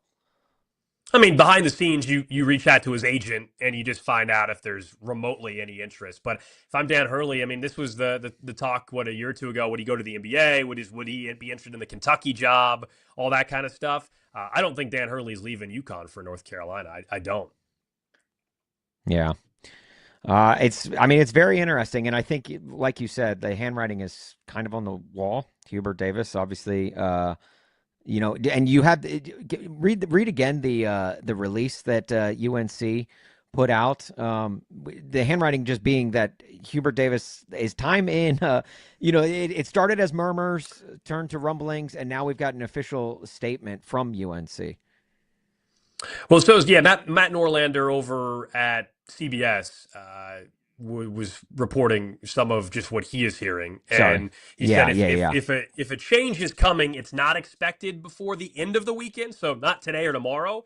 Davis is meeting with top officials at North Carolina today, and they already had a regularly scheduled meeting as well, according to Matt Norlander. And right now he's saying it's business as usual. But that can change. So that's why I said I think Monday next week is when it'll be interesting. Now, Bubba Cunningham did put out a statement, as you were referencing. He said, quote, every year at the end of the season, it's important to evaluate all facets of the program and look for ways to improve.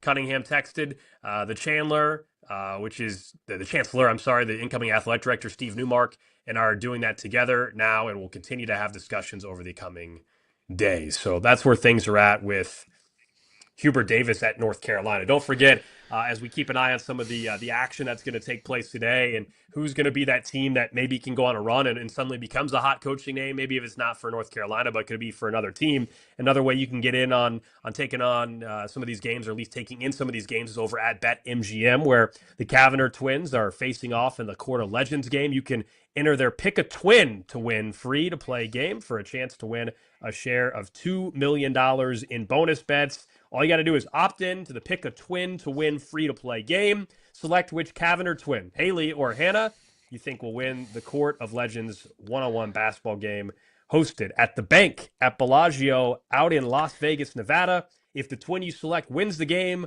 you'll win a share of $2 million in bonus bets with our friends over at BetMGM. We've talked about the handwriting on the wall of Hubert Davis probably being gone in USC is, it's probably a foregone conclusion at this point. But do you think that the success that Duke has had this year with the season that they had, and obviously winning the ACC, do you think, we talked to Connor O'Neill earlier and we asked him about Hubert Davis, and he was, he made the points like you can't talk Duke without talking UNC, and you can't talk UNC without talking Duke.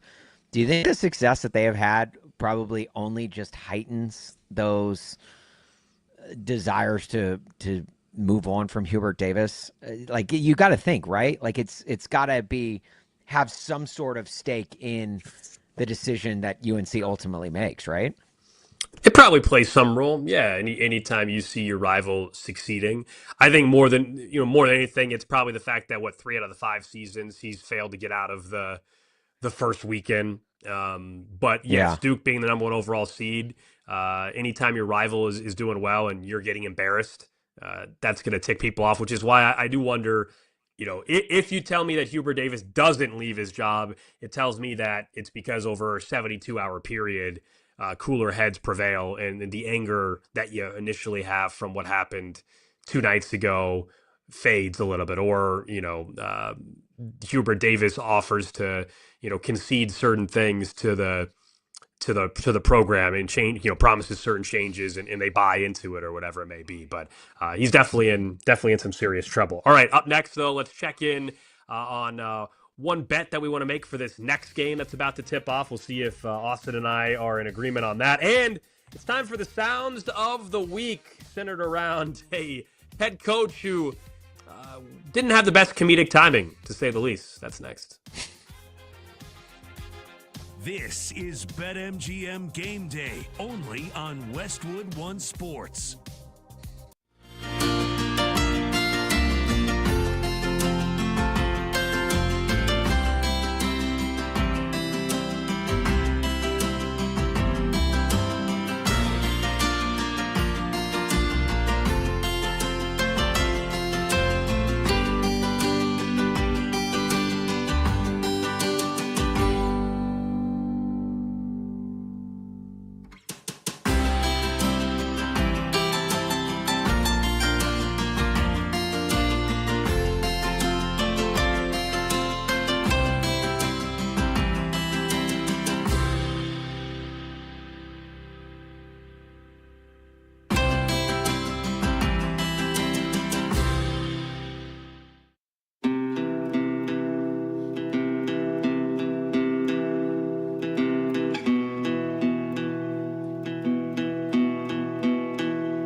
bets, the breakdowns, the big games. BetMGM Game Day continues on Westwood One Sports. Alex Gold, Austin Huff with you here on BetMGM Game Day. We are just a couple minutes away from tip-off of the second game of the day. It'll be on the East region at 6-seed Louisville taking on 3-seed Michigan State. That one over on CBS. The Spartans anywhere from a 4.5, 5.5 point favorite. And we'll see if Austin and I, are we aligned on a bet for that game? Did you say you liked Louisville to cover? Or no, I told you I think Michigan State is going to end up covering and winning that game. See, I like Louisville to cover, but Okay. I think Michigan State ultimately wins the game.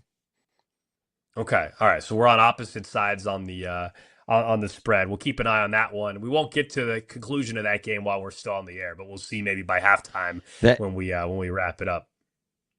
As we know, that's good news for you, Alex, because you always want to fade me. So that is the Surgeon General's warning for this show. Always fade Austin. That is just it's good betting advice, honestly. By the way, this segment and our sounds of the week we're going to get to are sponsored by Progressive Commercial Insurance, protecting your business vehicles 24/7. See if you can save at progressivecommercial.com. So the sound of the week initially takes us to yesterday, an 8-9 matchup with Utah State ultimately getting the win against Villanova. And this was Villanova head coach over on TNT in the middle of the game, Kevin Willard. Coach, 16 paid points for Utah State. How do you keep them out? I'm not firing my staff because we've... Not now. Yeah, I am, because we've given up 8 points on underneath out of bounds defense. So the only thing I'm going to do is fire them and get a new staff. All right, go do that now. Bye, Coach. Kevin, we're losing people by the second. No, Lauren. So they're still there now. Right now they're okay. So at least they're going to be here through the end of this, half. I was going to say game, but who knows? So that was Lauren Shahadi interviewing. I love how she said, "Not now. You're not firing. Not now." Yeah, what? No. Yeah, let me finish this interview first. I don't want to be an accomplice of this. He then went into post game and made the same comment, and then a reporter said, "Hey, you said you were going to fire your staff," and then he's like, "Oh, give me a break. Like, how dare you ask me? I was clearly joking." I don't think he was. He's not. Like, the timing is terrible on it. Even if even if you are trying to make a joke, don't get mad at the reporter for asking you about something you said twice, which was, "I'm going to fire my coaching staff." Yeah. And obviously in the span of halftime and post game, it went mega viral and it's everywhere. I'm okay with him saying it because I do believe, yes, he was making a joke, but there's a large part. It's like people that aren't good at telling jokes probably shouldn't tell jokes, myself included. I feel like, you really have to work on your comedic timing. You have to work on your delivery. There's so much that goes into delivering a joke more than just saying the words of the joke. And I think Kevin Willard learned that firsthand the other night. Like, I think that it's really... I think that's him exposing the fact that, we kind of dwell on too much going on in games and we overreact to certain things in game. And I think he was kind of making light of that with the comments, but the delivery just, it wasn't there, and it was awkward and clunky, and it just didn't sound all of that good. And it didn't come out, I think, the way he intended it to. Yeah, that was in the middle of the game over on TNT. Then you had High Point's head coach. Of course, High Point, who got the upset over Wisconsin a couple days ago as a 12 seed in the 5-12 matchup. Flynn Clayman was very energetic and excited after the game, talking about mid-majors and how it's very difficult to get high major coaches to schedule them. Your first NCAA tournament game, Coach Clayman. It looks pretty obvious to me that high majors need to play mid-majors during the season because they say we ain't played nobody. We played somebody now. How'd you do it? Feels unreal because I know how good of a team we had, but nobody would play us, just like they wouldn't play Miami, Ohio. But they got to play us in this tournament. Coach, you were down by 10 early on. What changed? We just settled in. We settled in. We got a hell of a team. We settled in. Yeah, I love the energy. I love the energy in post game over on TBS from Coach Clayman. Let me say this: I think clearly he, in his circumstance of scheduling and the Miami Ohio point we've brought up on the show, I get why he has that point of view. I'll say this though: the scheduling part, it sounds way simpler than what it actually is. Because you got schools from a financial impact of it that can go and play in these players era invitationals, other things, and make some more money off of versus scheduling a high point, for example.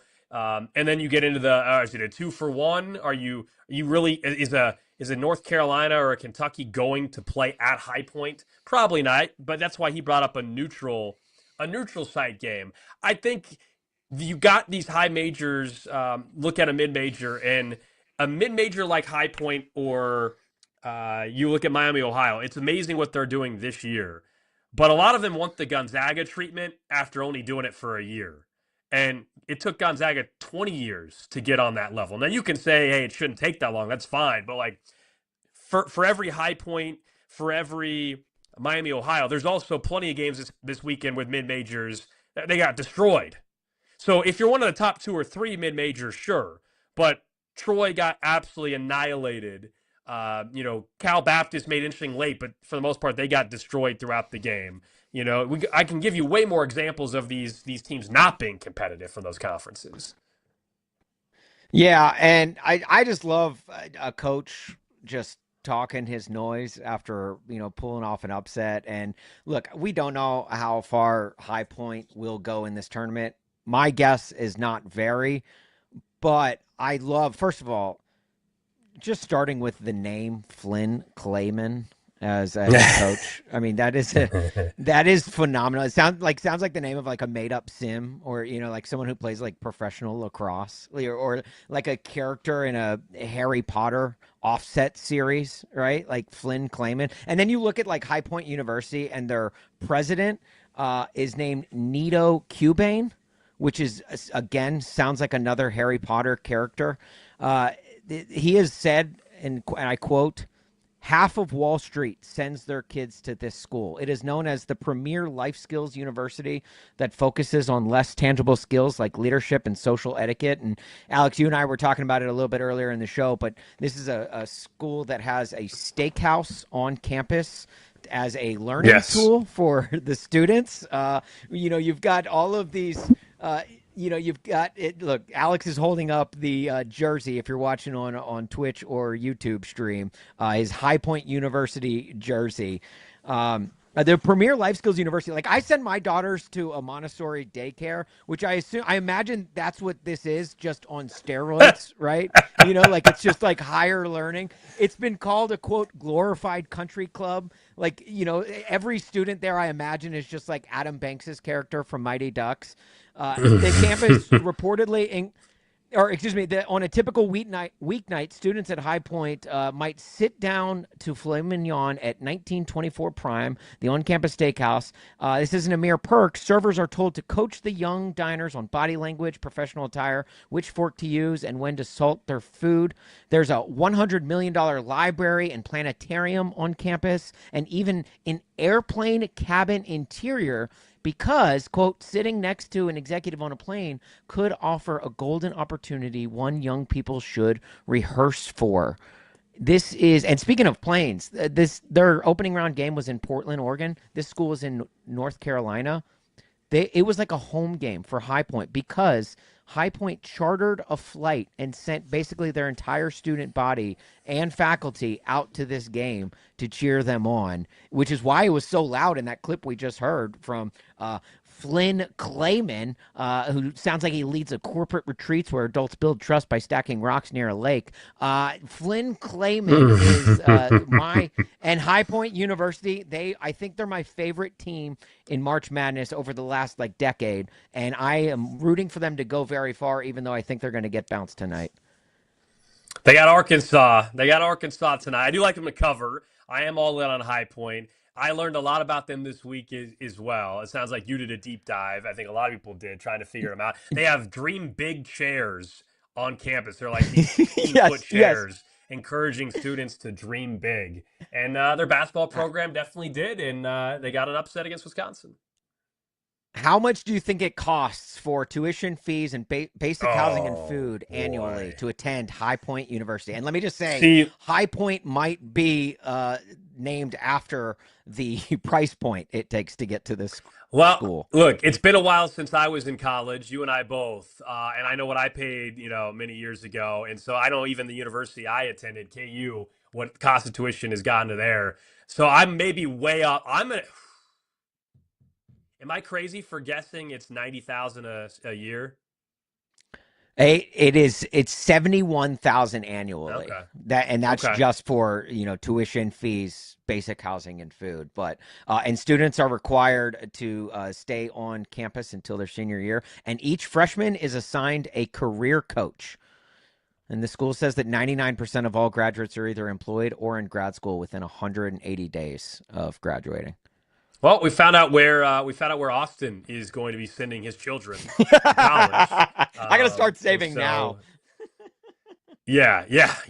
I think so. Well, here's the thing, man. Just bet on High Point to win the national title, and when they go on a deep run, college paid for. Perfect for you. There you go. It's a good point. And then then I won't even have to get my kids to charter a flight out to their next game. I could just fly them privately on my G5. Or just bet them to win tonight. Screw the national title bet. Just bet them to beat Arkansas tonight and get the money right now. Just go right down to the casino. I'm going to take out a second mortgage on my house right now to bet the farm on High Point University.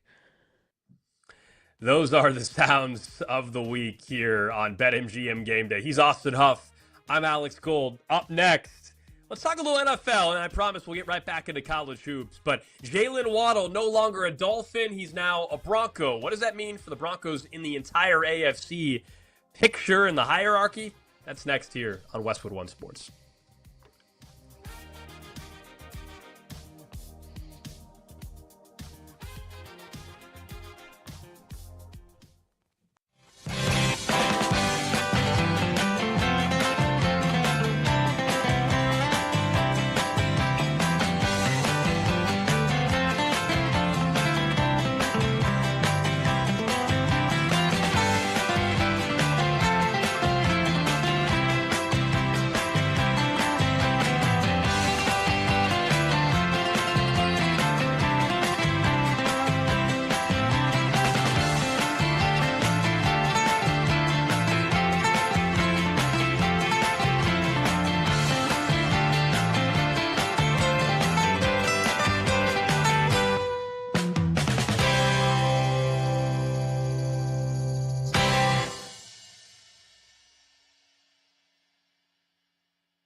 kickoff to cash out. Your weekend sports destination is BetMGM Game Day on Westwood One Sports. Alex Gold, Austin Huff with you. Final hour for us today. Sweet 16 bursts on the line across college basketball. One team's already punched their ticket to next weekend. That was Michigan earlier today in the 1-9 matchup. They were all over St. Louis in the second half. 95-72 winners out of the Midwest region. And our second game of the day just tipped off. We're about 7 minutes or so into the game. 3-seed Michigan State out to an early 14-10 lead on 6-seed Louisville. And we're also, 3 hours or so away from, or 2 hours or so away, I should say, from 1-seed Duke taking on 9-seed TCU. And then the next game after that will be 10-seed A&M, Texas A&M taking on 2-seed Houston. So plenty of basketball still to come your way. Don't forget, over at BetMGM, you know what March means for college hoops. You can lock in for every game and make your March moment when you bet with boosted odds. So you can activate your odds boost token for any March matchups bet and receive a bigger payout if your bet wins. Here's how it works. Your March matchups odd boost token has already been dropped into your account. No opt-in is necessary. You add the March matchups bet up to the specified maximum stake to your bet slip. Then you activate the token, and if you win your bet with the token activated, you'll score extra innings. We will get back into some college hoops in just a bit.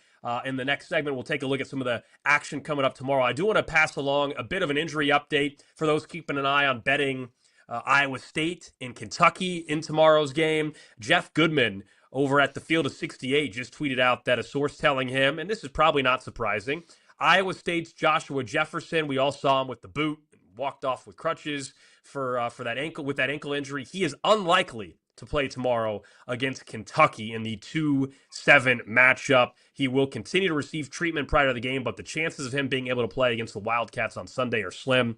And again, I think anybody that watched that play out, probably not surprised to hear that. The question is, can Iowa State get past Kentucky without Jefferson? And then does an extra 4 or 5 days get Jefferson ready to go for the Sweet 16? But a big blow for Iowa State. It was a bittersweet victory for them. They were awesome, scored over 100 points yesterday, but a huge, huge injury. So we'll discuss Sunday's games coming up in just a bit. Briefly, Austin and I are going to pivot over to the NFL, though, where earlier in the week, it feels like it was 2 weeks ago at this point because there's been so much college basketball, but Jalen Waddle was traded from the Miami Dolphins to the Denver Broncos. Denver gives up pick 30 in the first round, plus a late third, then a pick swap in the fourth. The Dolphins send Waddle and a fourth-round pick, that pick swap in 2026, this upcoming draft out in Pittsburgh.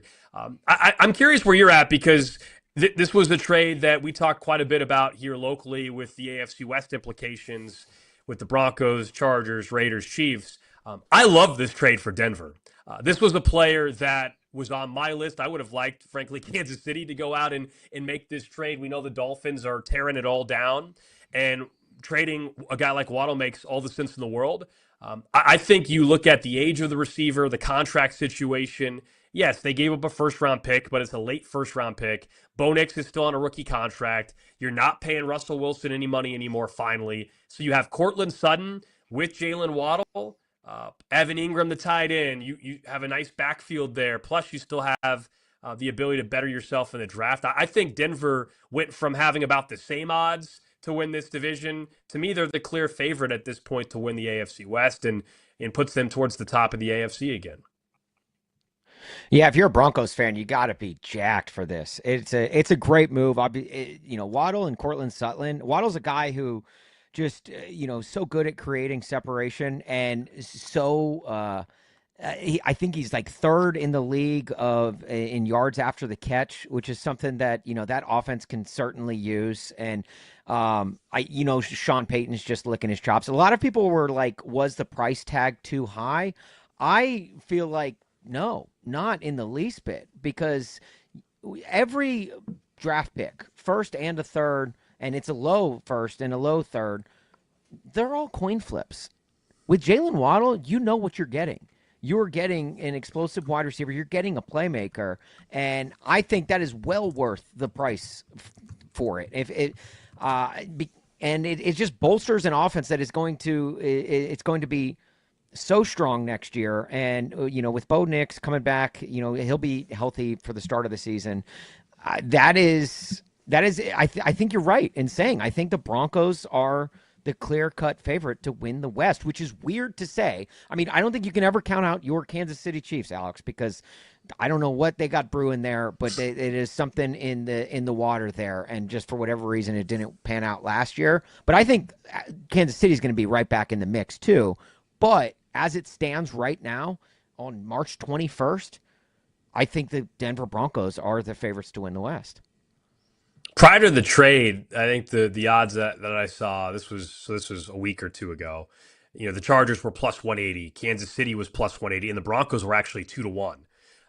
So it's very jumbled. It should be a competitive division. I do think Kansas City will bounce back to at least where they're pushing the division. I've been saying locally, and people don't agree with me, but I think Kansas City is more likely a wild card team, though, than an AFC West champion. Now, you can see if you're watching on YouTube, the odds over at BetMGM right now have the Chiefs as a favorite at plus 165, the Chargers plus 175, and Denver still at 2-1.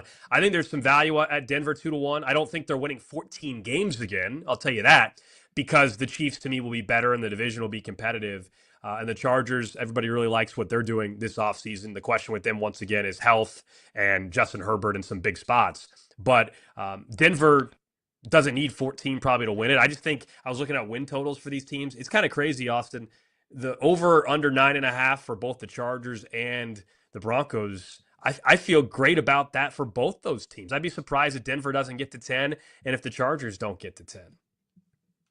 Yeah, the Broncos last year favored from winning a lot of one-score games, and That's you fair. saw that from the Chiefs 2 years ago, where they were winning close games, and which is a big, it's a big outlier for the outcome of win totals, obviously, and you need to, you got to win those games, those tight ones, to win divisions and to get those high win totals, but I don't know if Denver can, if they'll be able to produce that same magic. Obviously, the Chiefs, struggled in one-score games this past season. But I don't know. I do feel like the Broncos, it's crazy the odds that they're still third in the West to win the West, according to the odds makers at BetMGM. I feel like that's, I don't know. I feel like that's crazy talk, right? Like I would definitely take a flyer on the Broncos.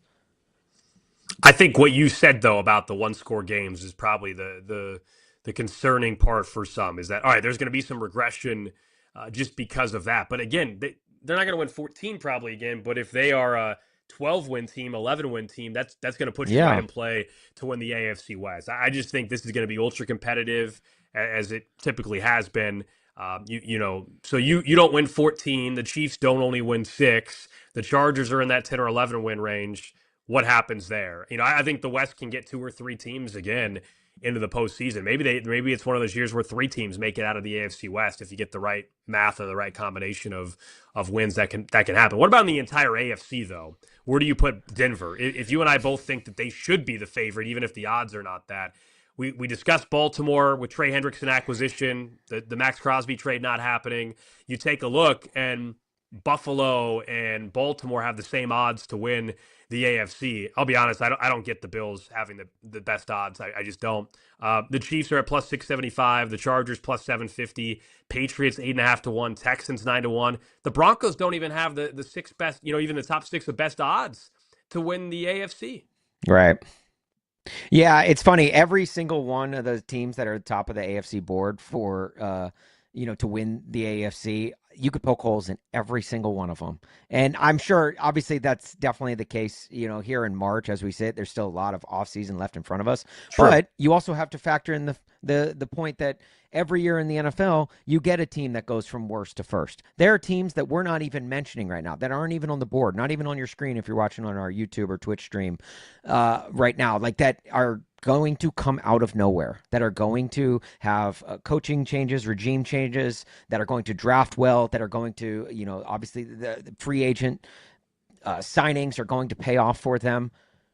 So you have to factor those in as well. And so, yeah, I don't know. I mean, I feel like you do have to give the Broncos their due respect. Obviously, they earned their way to the AFC Championship last year. They put together one heck of a season. And even though they were winning a lot of one-score games, good teams win those games. For a long time, Chiefs were winning close games, like because the Chiefs were a very good team. Good teams find ways to win. And so I'm not going to use that as a slight against the Broncos. I do think they should be getting more respect from odds makers, but then again, odds makers know way more than me, and you should always fade Austin. I don't know how I feel about the Ravens. I do think they got better in free agency, but with a coaching change, that always scares me because that could go one of two ways. You could still have the same roster, but a coach can make all of the difference in a franchise. And I do think on paper the Ravens look really good, but I just don't know what to expect there. With the new regime. Same thing with the Bills. Like I'm very skittish to just say, oh well, yeah, certainly the Bills are going to be back. I mean, again, like the Chiefs, you don't know what you're getting there with the Chargers. You never know what you're getting with the Chargers, even when they are, slated to be one of the best teams in the AFC. So you can literally, this is Swiss cheese for me, this board right now. There's so many holes in it. I just don't know. I don't know if there's a sure bet as we stand here in the middle of March heading into the upcoming season.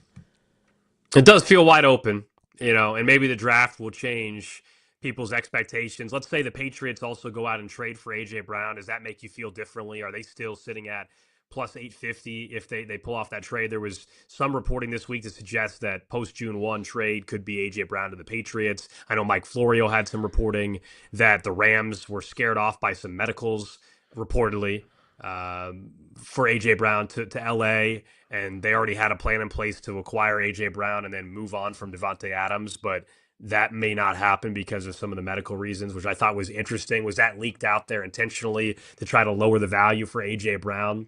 But, A.J. Brown in New England was the team, I think everybody, the minute the Super Bowl was over, we all linked A.J. Brown to the Patriots for obvious reasons. One, ton of cap space, Mike Vrabel relationship, need wide receiver help for your young quarterback. Just made too much sense. And I still think the Patriots, if you're asking who can make the biggest odds jump between now in August, I would say the Patriots at plus 850 have a chance to go from plus 850 to finding them with the third best odds all of a sudden if they execute the offseason, properly. Yeah, and I mean, look, you can have all the weapons in the world, though, but if you don't get that offensive line situation figured out, which, I mean, Mike Vrabel, that's been one of his nagging warts that has been on his body the entire time he has been a head coach. The first couple of seasons in Tennessee, he had a great offensive line, but since then, it's always been an issue for Mike Vrabel coach teams. So I'm not really surprised that it was an issue this year in New England. And, if they can't figure it out, then it's just like, okay, you got to have an offensive line to even have time to get the ball to an A.J. Brown or, to a Stephon Diggs. I think that I think that's the real big issue with New England. That's the one thing that's the hole that I would punch through there.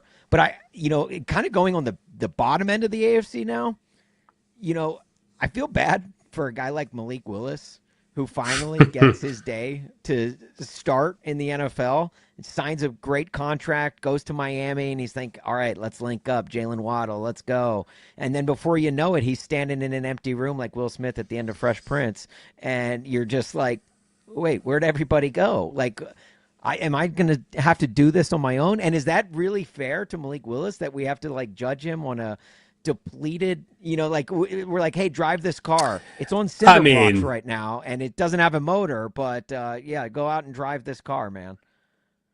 I mean, you're not wrong. The Dolphins are in teardown mode. He had one or two receivers in Green Bay, and now he has none with Jalen Waddle being traded. Tyreek Hill is gone. It's going to be brutal, but I don't feel bad for him. I mean, he was a top pick, failed in Tennessee, goes to Green Bay, developed under Matt LaFleur, earned an opportunity to start again, got that opportunity, got a very nice contract. He knew what he was signing up for in Miami. Nobody, you know what I mean? I don't feel bad for him. You're right that it's not going to look great for anybody down in Miami with this teardown, but I don't feel bad. I mean, this is it's kind of how it works. A bad team's willing to pay you pay you money to be their quarterback for a couple of years, and I still view him just as a stopgap. I don't think Malik Willis is going to be the starting quarterback 5 years from now for the Miami Dolphins. I'm just, as a football fan, I think I just want to see him with better pieces around him just for the sake of, I still don't know. We're entering year 4, I think, of Malik Willis, year 5 maybe, and we still don't know what we're getting with him. But he was truly bad in Tennessee, but then he got good in Green Bay under Matt LaFleur. Like you said, I'm like, okay, so which is it? Is he good or is he bad? And now playing in a team in Miami where like their starting wide receiver might be one of you and I by the time the season starts. That's like, are we really able to get a fresh report card on Malik Willis and what he's able to do? One quick thing on this entire trade, on the Jalen Waddle trade, though, I think the biggest question everyone's asking is a few weeks back, Jalen Waddle was asked during a boxing promotion that if he might enter the ring one day, who he would like to fight. And his answer was his former Alabama teammate, Patrick Surtain. And now they are teammates. And people are wondering, hey, is Jalen Waddle going to change his answer now that he's his teammates? Jalen Waddle said, I still stand on what I said about Pat. And what he said was, quote, Pat Surtain, I would beat the bleep out of him. I'd beat the dog bleep out of him. There are a lot more people, but that's just top of my mind. I'd beat the dog bleep out of bro. So the fight is still on, for those wondering, between Jalen Waddle and Patrick Surtain. Yeah, they'll have some fun in the locker room with that one as they get to training camp and into OTAs as well. I always love when comments come back to make things, on, at least on social media awkward. I think it won't be a problem, but it is pretty funny that was ultimately said by Jalen Waddle, who joins Surtain and that group there in Denver. All right, coming up next, guys, let's get you a scoreboard update with Louisville and Michigan State. The 3-6 matchup is underway. We'll also get to the list. I added an item last week. I thought of an item to add yesterday, and I'll tell you what that is as well. Austin's got something to add as the list continues to grow here on BetMGM Game Day. BetMGM Game Day. Make it legendary on Westwood One Sports.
Game lines, headlines, and hard opinions. This is BetMGM Game Day on Westwood One Sports.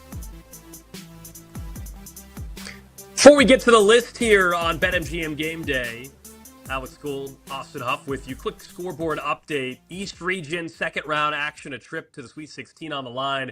3-6 matchup. It is Michigan State with the 30-23 lead on 6 seed Louisville. About 3:45 to go in the first half. They're at a TV timeout right now. Michigan State currently, 6 of 12 from three-point land, shooting 50% from behind the arc. Big reason why they have a 7-point lead currently on Louisville. So we'll see ultimately what that leads to in the second half, as it looks like at this point Michigan State likely going to have the lead at halftime. We'll see to what extent. I thought Michigan State, judging by where things were trending in the first 5 to 10 minutes, had a chance to be up by more than 7 at this point in time. You would think shooting 50% from 3, they might be up by more. In a weird way, if you're Louisville, you feel like you've kind of caught a bit of a break, that it's only a 7-point margin, given how well they've been shooting, Austin. So I do wish we had more of the overlap. I know these are the better matchups, and people like the standalone games, but I can't wait till later on, when we get a bit more of an overlap than what we're getting so far to start today.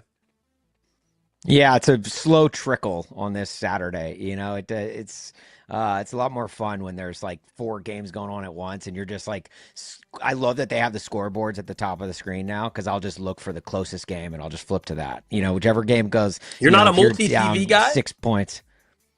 Well, I have Xfinity cable, and they've got their fan view, so I will go quad box occasionally. Okay, there we go. A lot of time the games are blowouts, so I'll go single game if it's, if there's not, multiple close games at once. Which, I mean, this weekend it felt like the average margin of victory was 17 points in the first round. So we need to get back to the days and age of the Cinderellas. We need to get back to it, but. Maybe that's something we'll add to the list next week. Yeah, let's get to the list, man. We do the list each and every week here on BetMGM Game Day. And item or two, we add something that's been bugging us, whether it's sports or non-sports. For example, we've added the phrase give 110% before the Venmo transactions being public, or Super Bowl commercial teasers. I added, I think you guys added when I was gone, maybe, the court storming to the list as well. Where are you headed today? And I've got one addition as well for this week. Yeah, which the court storming when you are like a traditional blue blood, like if you're beating a team that, like, if you're 2 ranked teams and you court storm. We're not against court storming. It's just certain areas. Okay. There should be rules added to court storming. Yes.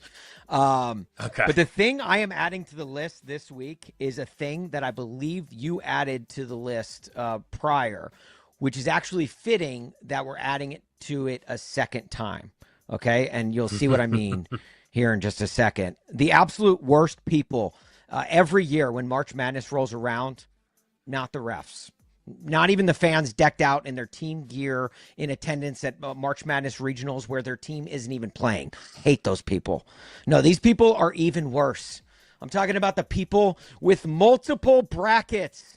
You know the old saying in football, if you have 2 quarterbacks, you don't have one? Well, if you have 2 or more brackets in March, you don't have one. You're not a Nostradamus. You're a no-shame dumbass. They're like, I've got 1 bracket for real, 1 bracket for upsets, and 1 for my work league. Hey, Doctor Strange in Avengers Infinity War thinks you've sifted through 1 too many variables.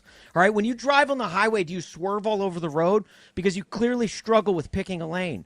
And when you're driving, does your car have one of those bumper stickers that reads, my other car is a Corvette? Oh yeah? Then why not drive your other car? Or maybe you rock one of those bumper stickers that says, my kid is an honor roll student at John F. Kennedy Elementary School. Oh yeah? Well, what about your other 3 children? And what about your other 3 brackets? That's the problem with these doofuses. I've got High Point winning in my other bracket.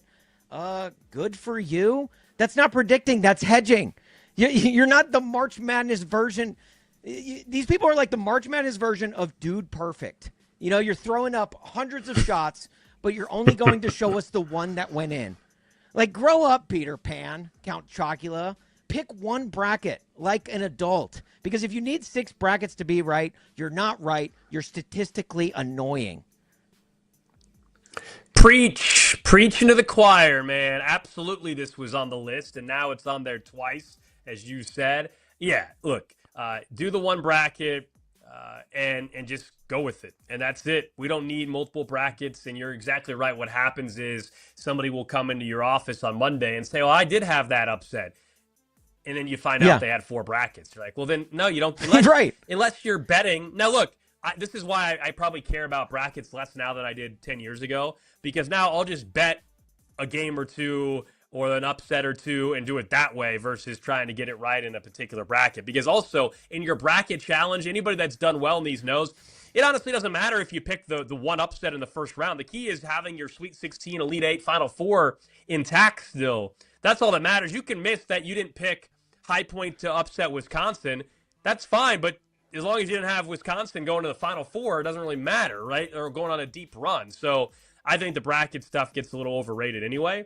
I'd rather just bet individual games. Maybe that's just me being the degenerate gambler that I am.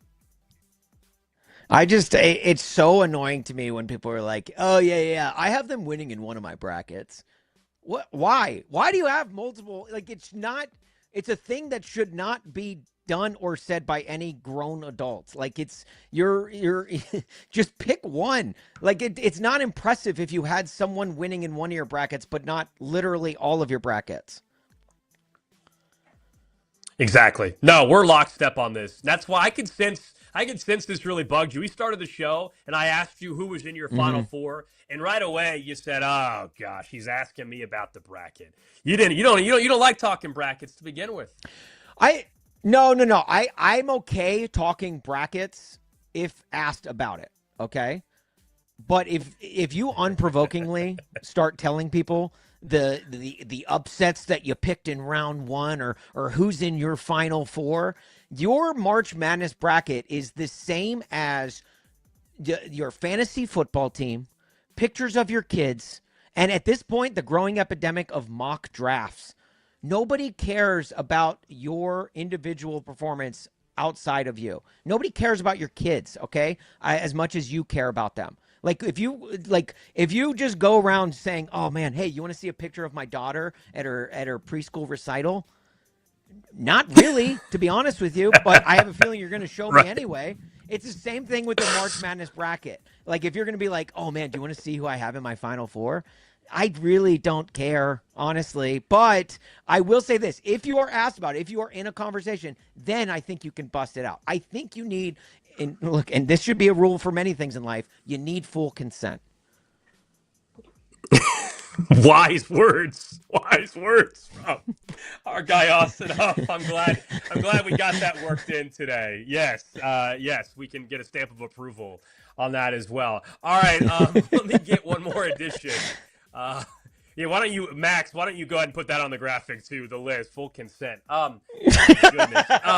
Let's see. I will go ahead and I will add sports bars that do not have audio on of the big game. So look, a good sports bar has to have audio on the play-by-play of the basketball game. In this case, we're talking about the tournament. So it drives me crazy when you go to a bar and clearly everybody's there to watch a game and they're still just playing music, or they got audio on of a random channel. Right. If you're a big time sports bar, you have to. It's one thing you got the game on, but I need the audio on. I need the audio play-by-play of the big game that's happening in that particular moment. Even today, like if I were to go to a bar right after the show today, and I know it's not a local team playing, but it's a tournament. If I'm going to a bar and the tournament's on the main screen, I expect game audio. I don't want to walk into the bar and it's got some song from the 90s playing right now. Not today. On a normal Saturday, fine, but not today. I don't want that. I'll piggyback off of that, Alex. I'll go even a step further because you're right. Like, I don't want music. I don't need to hear Shabuzi on the touch tunes for the 1 millionth time while the big game is on. I want to hear the big game. Okay. But what also irks me is these same bars that do not put the sound on for their TVs always put the closed captioning on. And the closed captioning 9 times out of 10 is covering up the score bug. I need to know what the score is for the game. Yeah, I don't true. need to know if you could kill 2 birds with 1 stone. You could take closed captioning off by putting the sound on, and the fact that I don't have to hear freaking I'm blanking on any popular song right now. Why my mind just went blank at the worst possible time because I'm so heated about the freaking sound not being on the TV. But I wouldn't have to worry about the music if you just put the announcers on. Let me hear Noah Eagle. I want to hear him call the game.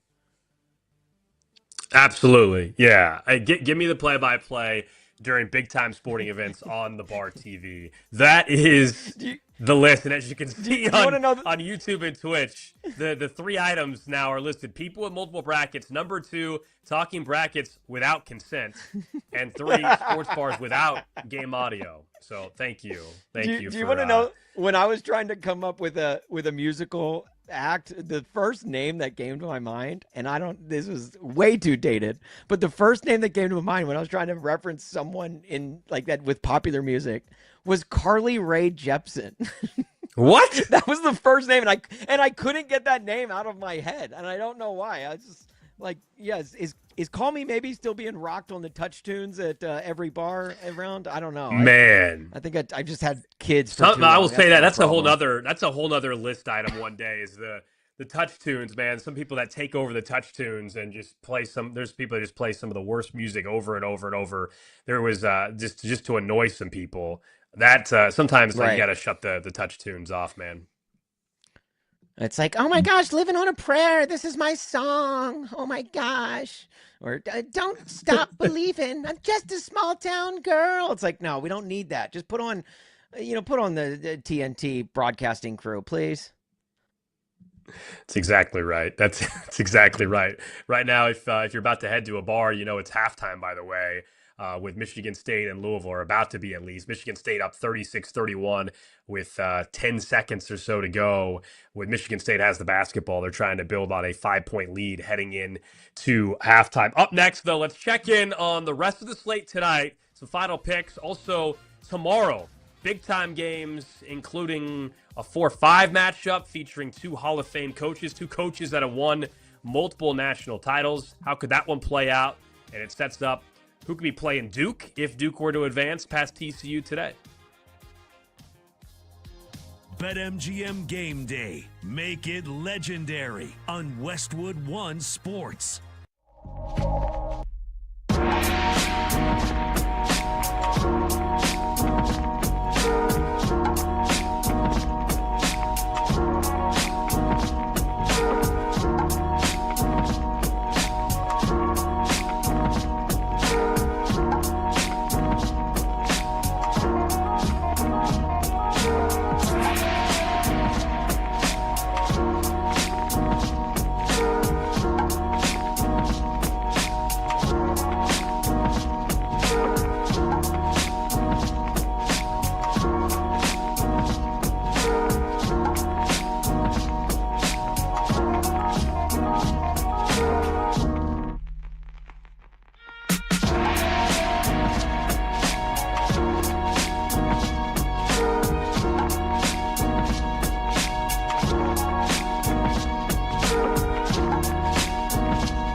for the weekend slate. BetMGM Game Day continues on Westwood One Sports.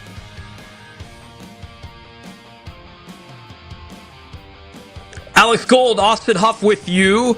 Want to get to some of the games for tomorrow's action in just a bit as well. Some bets that we like, some thoughts on who could advance to the Sweet 16. I think there's plenty of intriguing matchups tomorrow, but also still to come today, a loaded NCAA tournament slate. It is also now officially halftime, by the way, with 3-seed Michigan State having the 36-31 lead on 6-seed Louisville. The next game slated to start around 5:15 on the East Coast there in Greensville. 9-seed TCU taking on number 1 overall seed Duke, and the latest line has Duke as an 11.5-point favorite. As I told you, I think this is a game in which, from a betting end, TCU has some value for you, especially if you got it at plus 12.5. And when we started the show today, that was the number that you could still get it at. I think Duke's a little vulnerable, so that's one game that I just think could play closer than the line stipulates. I don't know, if you were to ask me of the entire games today, is that my upset pick? No, I just think if a 1 seed were to go down this weekend, I think Duke is the most vulnerable, and I think TCU is extremely underrated, especially with the number that we're getting it at, based off of the Big 12 and how TCU beat Iowa State this year. They played well against Kansas and Houston, and so I don't think they're going to be fearful of their opponent here in Duke. But I'll admit, I think the scare that Duke got against Siena probably woke them up, right? And I don't think they're going to be coming out without some energy immediately in respecting TCU, because clearly they did not respect Siena. They said as much. Yeah, no, you're right. And John Shire said, I was outcoached. Like, he was just completely blunt about it. And Duke cannot have any of those missteps the rest of the way. You're playing too many good teams down the stretch. And it's starting with TCU. Like, you can't have the first half that you had against Siena and expect to come out and pull off comebacks. Duke didn't pull ahead and take the lead until 5 minutes left in the game against Siena. They were down 11 at half. You do that against TCU. TCU is a good team. They're battle tested. They play in arguably the best conference for college basketball, and they did well this year. So I feel like Duke has got to come in with their heads on straight. And if they don't, if they don't throw the first punch, if they get punched in the mouth coming out the gate, I think it's just going to show that teams are not as scared of Duke as maybe they would have been coming into the tournament. So that's at 5:15. The other game that has my attention, it's a 4-5 showdown at 8:45 down in Oklahoma City. We talked about Nebraska in terms of their fans. They had 10,000 fans in Oklahoma for the first win ever in the NCAA tournament that they got against Troy. They were dominant. Now it's a tough game against an SEC team in Vandy, who was in the SEC title game prior to losing to Arkansas. Nebraska's a 1.5-point underdog at some books now. If you're watching on YouTube and Twitch, you see plus 2.5 against Nebraska. If you can still find the 2.5, in my opinion, that's the play in this game. I like Nebraska to go ahead and get to the Sweet 16 for the first time in program history. Here's what's intriguing about the matchup for me, at least, Austin, is the 3-point element of this game. We know Vanderbilt kind of lives and dies at times by the 3. They're so efficient at that. But guess who's really good at defending the 3? Nebraska. Their opponents are less than 30% from 3-point range on the season. That's 8th best, actually, in the country. So what gives here in this game? And then Nebraska can also shoot the 3-point shot. So I'll take the dog here. This is one of the few games today that I actually have the underdog winning. And I get it. It's a very close spread. It's not going out on a crazy upset pick by any means. But I'll go with the dog here. Take the 4 seed to win outright. Give me Nebraska plus 110 on the money line against Vandy tonight. Yeah, and again, I would like to shake the hands of the schedule makers for this second round of games, because as a father of 2 young little girls, I will be putting them to bed and then settling in for a parent of children nightcap, which, usually your nightcap comes like 10, 11 o'clock at night, right? My nightcap comes around 9:30 at night, and I will be settling in to watch both Nebraska and Vanderbilt, which is one of the games I'm looking forward to most today. But then also the game that comes on right after it, Arkansas and High Point, because Arkansas, I think, is a team that I think is. I mean, I have them picked in the Final Four. High Point is a team that I have learned so much about this week that I have fallen in love with. I don't know if their university is a school or a cult, but either way, I think I'm being sucked in, and it is phenomenal. Their higher what do they call it? A higher education learning or life skills university. I am here for High Point, kind of capping off my day. That is the cherry on top of this delicious Sunday that the round two is delivering. I hope they provide the drama. I'm also in on High Point with their win against Wisconsin. And I'll be taking them plus the 12.5. I'm not going to pick them to upset Arkansas, though, but I think they could certainly make this close and cover. So I'm on High Point plus 12.5. Then we shift a little bit to Sunday's action. We haven't talked about these games all that much as we are going through some of the slate that is still to come at the NCAA tournament. Of course, this segment is sponsored by Progressive Insurance. Save on commercial auto insurance from Progressive. Get a fast quote at progressivecommercial.com. One game that's impacted by injury, we got the news from Jeff Goodman earlier during the show, and that is that Kentucky, 7-seed Kentucky, 2-seed Iowa State matchup in St. Louis tomorrow at 2:45. A trip to the Sweet 16 on the line. Joshua Jefferson, unfortunately, a minute or two into the game yesterday, we saw him go down with that ankle injury, and unfortunately, he's unlikely to play tomorrow, according to the Field of 68, as he's going to continue to get treatment, but it is unlikely they have one of the best players on their roster. Iowa State is a 4.5-point favorite. They put up over 100 points in their opening round win. Kentucky had to go to overtime, had a big scare from Santa Clara. Even without Jefferson, I do like Iowa State to advance to the Sweet 16. I think this is a game they can still scrape by without Jefferson. The question, bigger picture, whether or not the Cyclones can get to a Final Four, well, they need Jefferson for that. I didn't have them getting to a Final Four even with Jefferson in some of my bracket pools, but I think they can still get past the Kentucky team, who I actually thought was going to lose to Santa Clara. I picked Santa Clara to win that game. I have not been impressed with Kentucky after their own injuries that they had midseason. It's not the same Kentucky team that we've been used to. So I think Iowa State is one of those favorites that go on to win.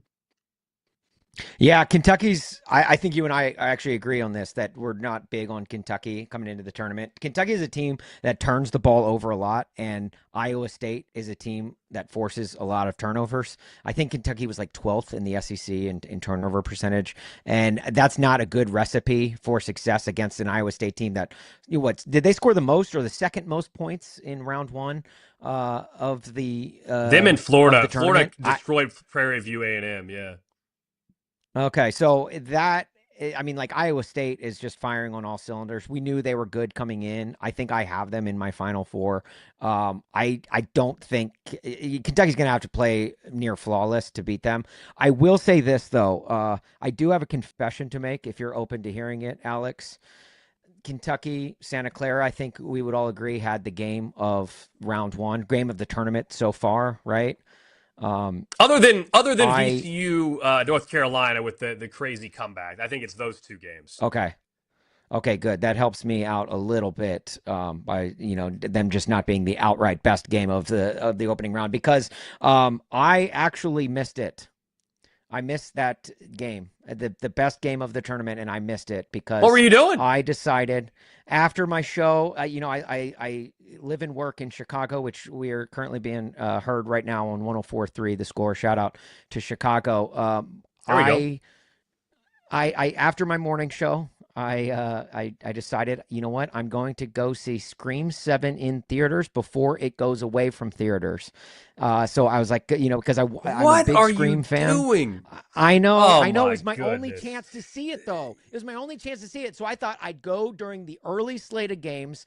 I thought, okay, if there's going to be a time to watch, it's later on in the day when all the games are, jumbled up. So I said, I'm just going to go in. The movie started at 11. I was like, that's great. I should be able to catch the end of the first slate of games. Austin. Are you kidding me? I did not. I missed it. Yeah. Thursday and Friday, Yes. NCAA tournament I week, know. games all day. You chose a daytime movie? Yeah. It's poor planning on myself, hand raised. Okay, completely my fault. I should have seen the movie like last weekend during conference tournaments, but I did not. Life got in the way. Again, I have 2 kids, and I had to find a time to go and see this movie before they take it out of theaters. Because was it even good? Was it even good? I will say this: it was good. If you are a Scream fan, you will love this version. Neve Campbell is back, baby, the Scream Queen herself. Okay, because our guy Grant behind the scenes here helping produce the show says he heard it sucked. So at least you were endorsing Grant would say it. that about just about everything. Yeah, Grant would say I heard everything sucks. So Grant, listen, wow, give it a chance. That's the reputation that Grant has. Okay, wow. Grant was like he was like during the break we were talking about Creed, and he was like, "Yeah, I heard everyone in Creed is so mean." I'm like, Grant, you don't know that. You just heard that from someone somewhere. Said in confidence. He's hearing a lot. Source hearings, the hearings. Grant, actually, that's going to be a new segment we do. Just the latest Grant hearings, and we'll just what did Grant hear will tell us what is he hearing this week, and we'll respond to that. Maybe we got to work that in starting next week on the show. But yeah, I'm disappointed in you Grant though, his Austin. Own list. Yeah, I know. Yeah, Look, exactly. hand raised again. It's my fault. There's no one to blame but myself, and I figured this was a safe space to admit that, and I want to be forthcoming. Like I want to be up front and open to everyone and fully transparent.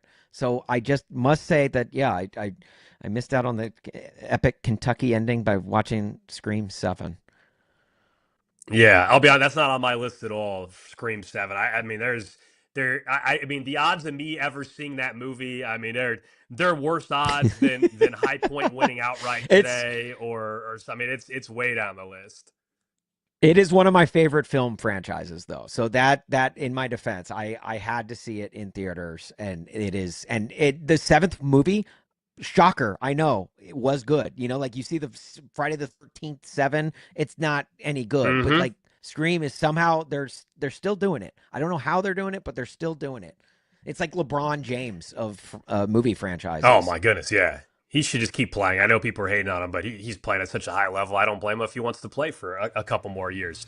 That is going to do it for us, though, here on BetMGM Game Day. Tomorrow, of course, you guys can be right back here, though, on Westwood One Sports as well. Our guy, Zach, Grant, and everybody will be producing some shows here on the network as well. We'll be back at it next Saturday, same time, same place. By then, we'll be talking baseball opening day and who is on the verge of heading to the Final Four. Hope you guys have a good rest of the day.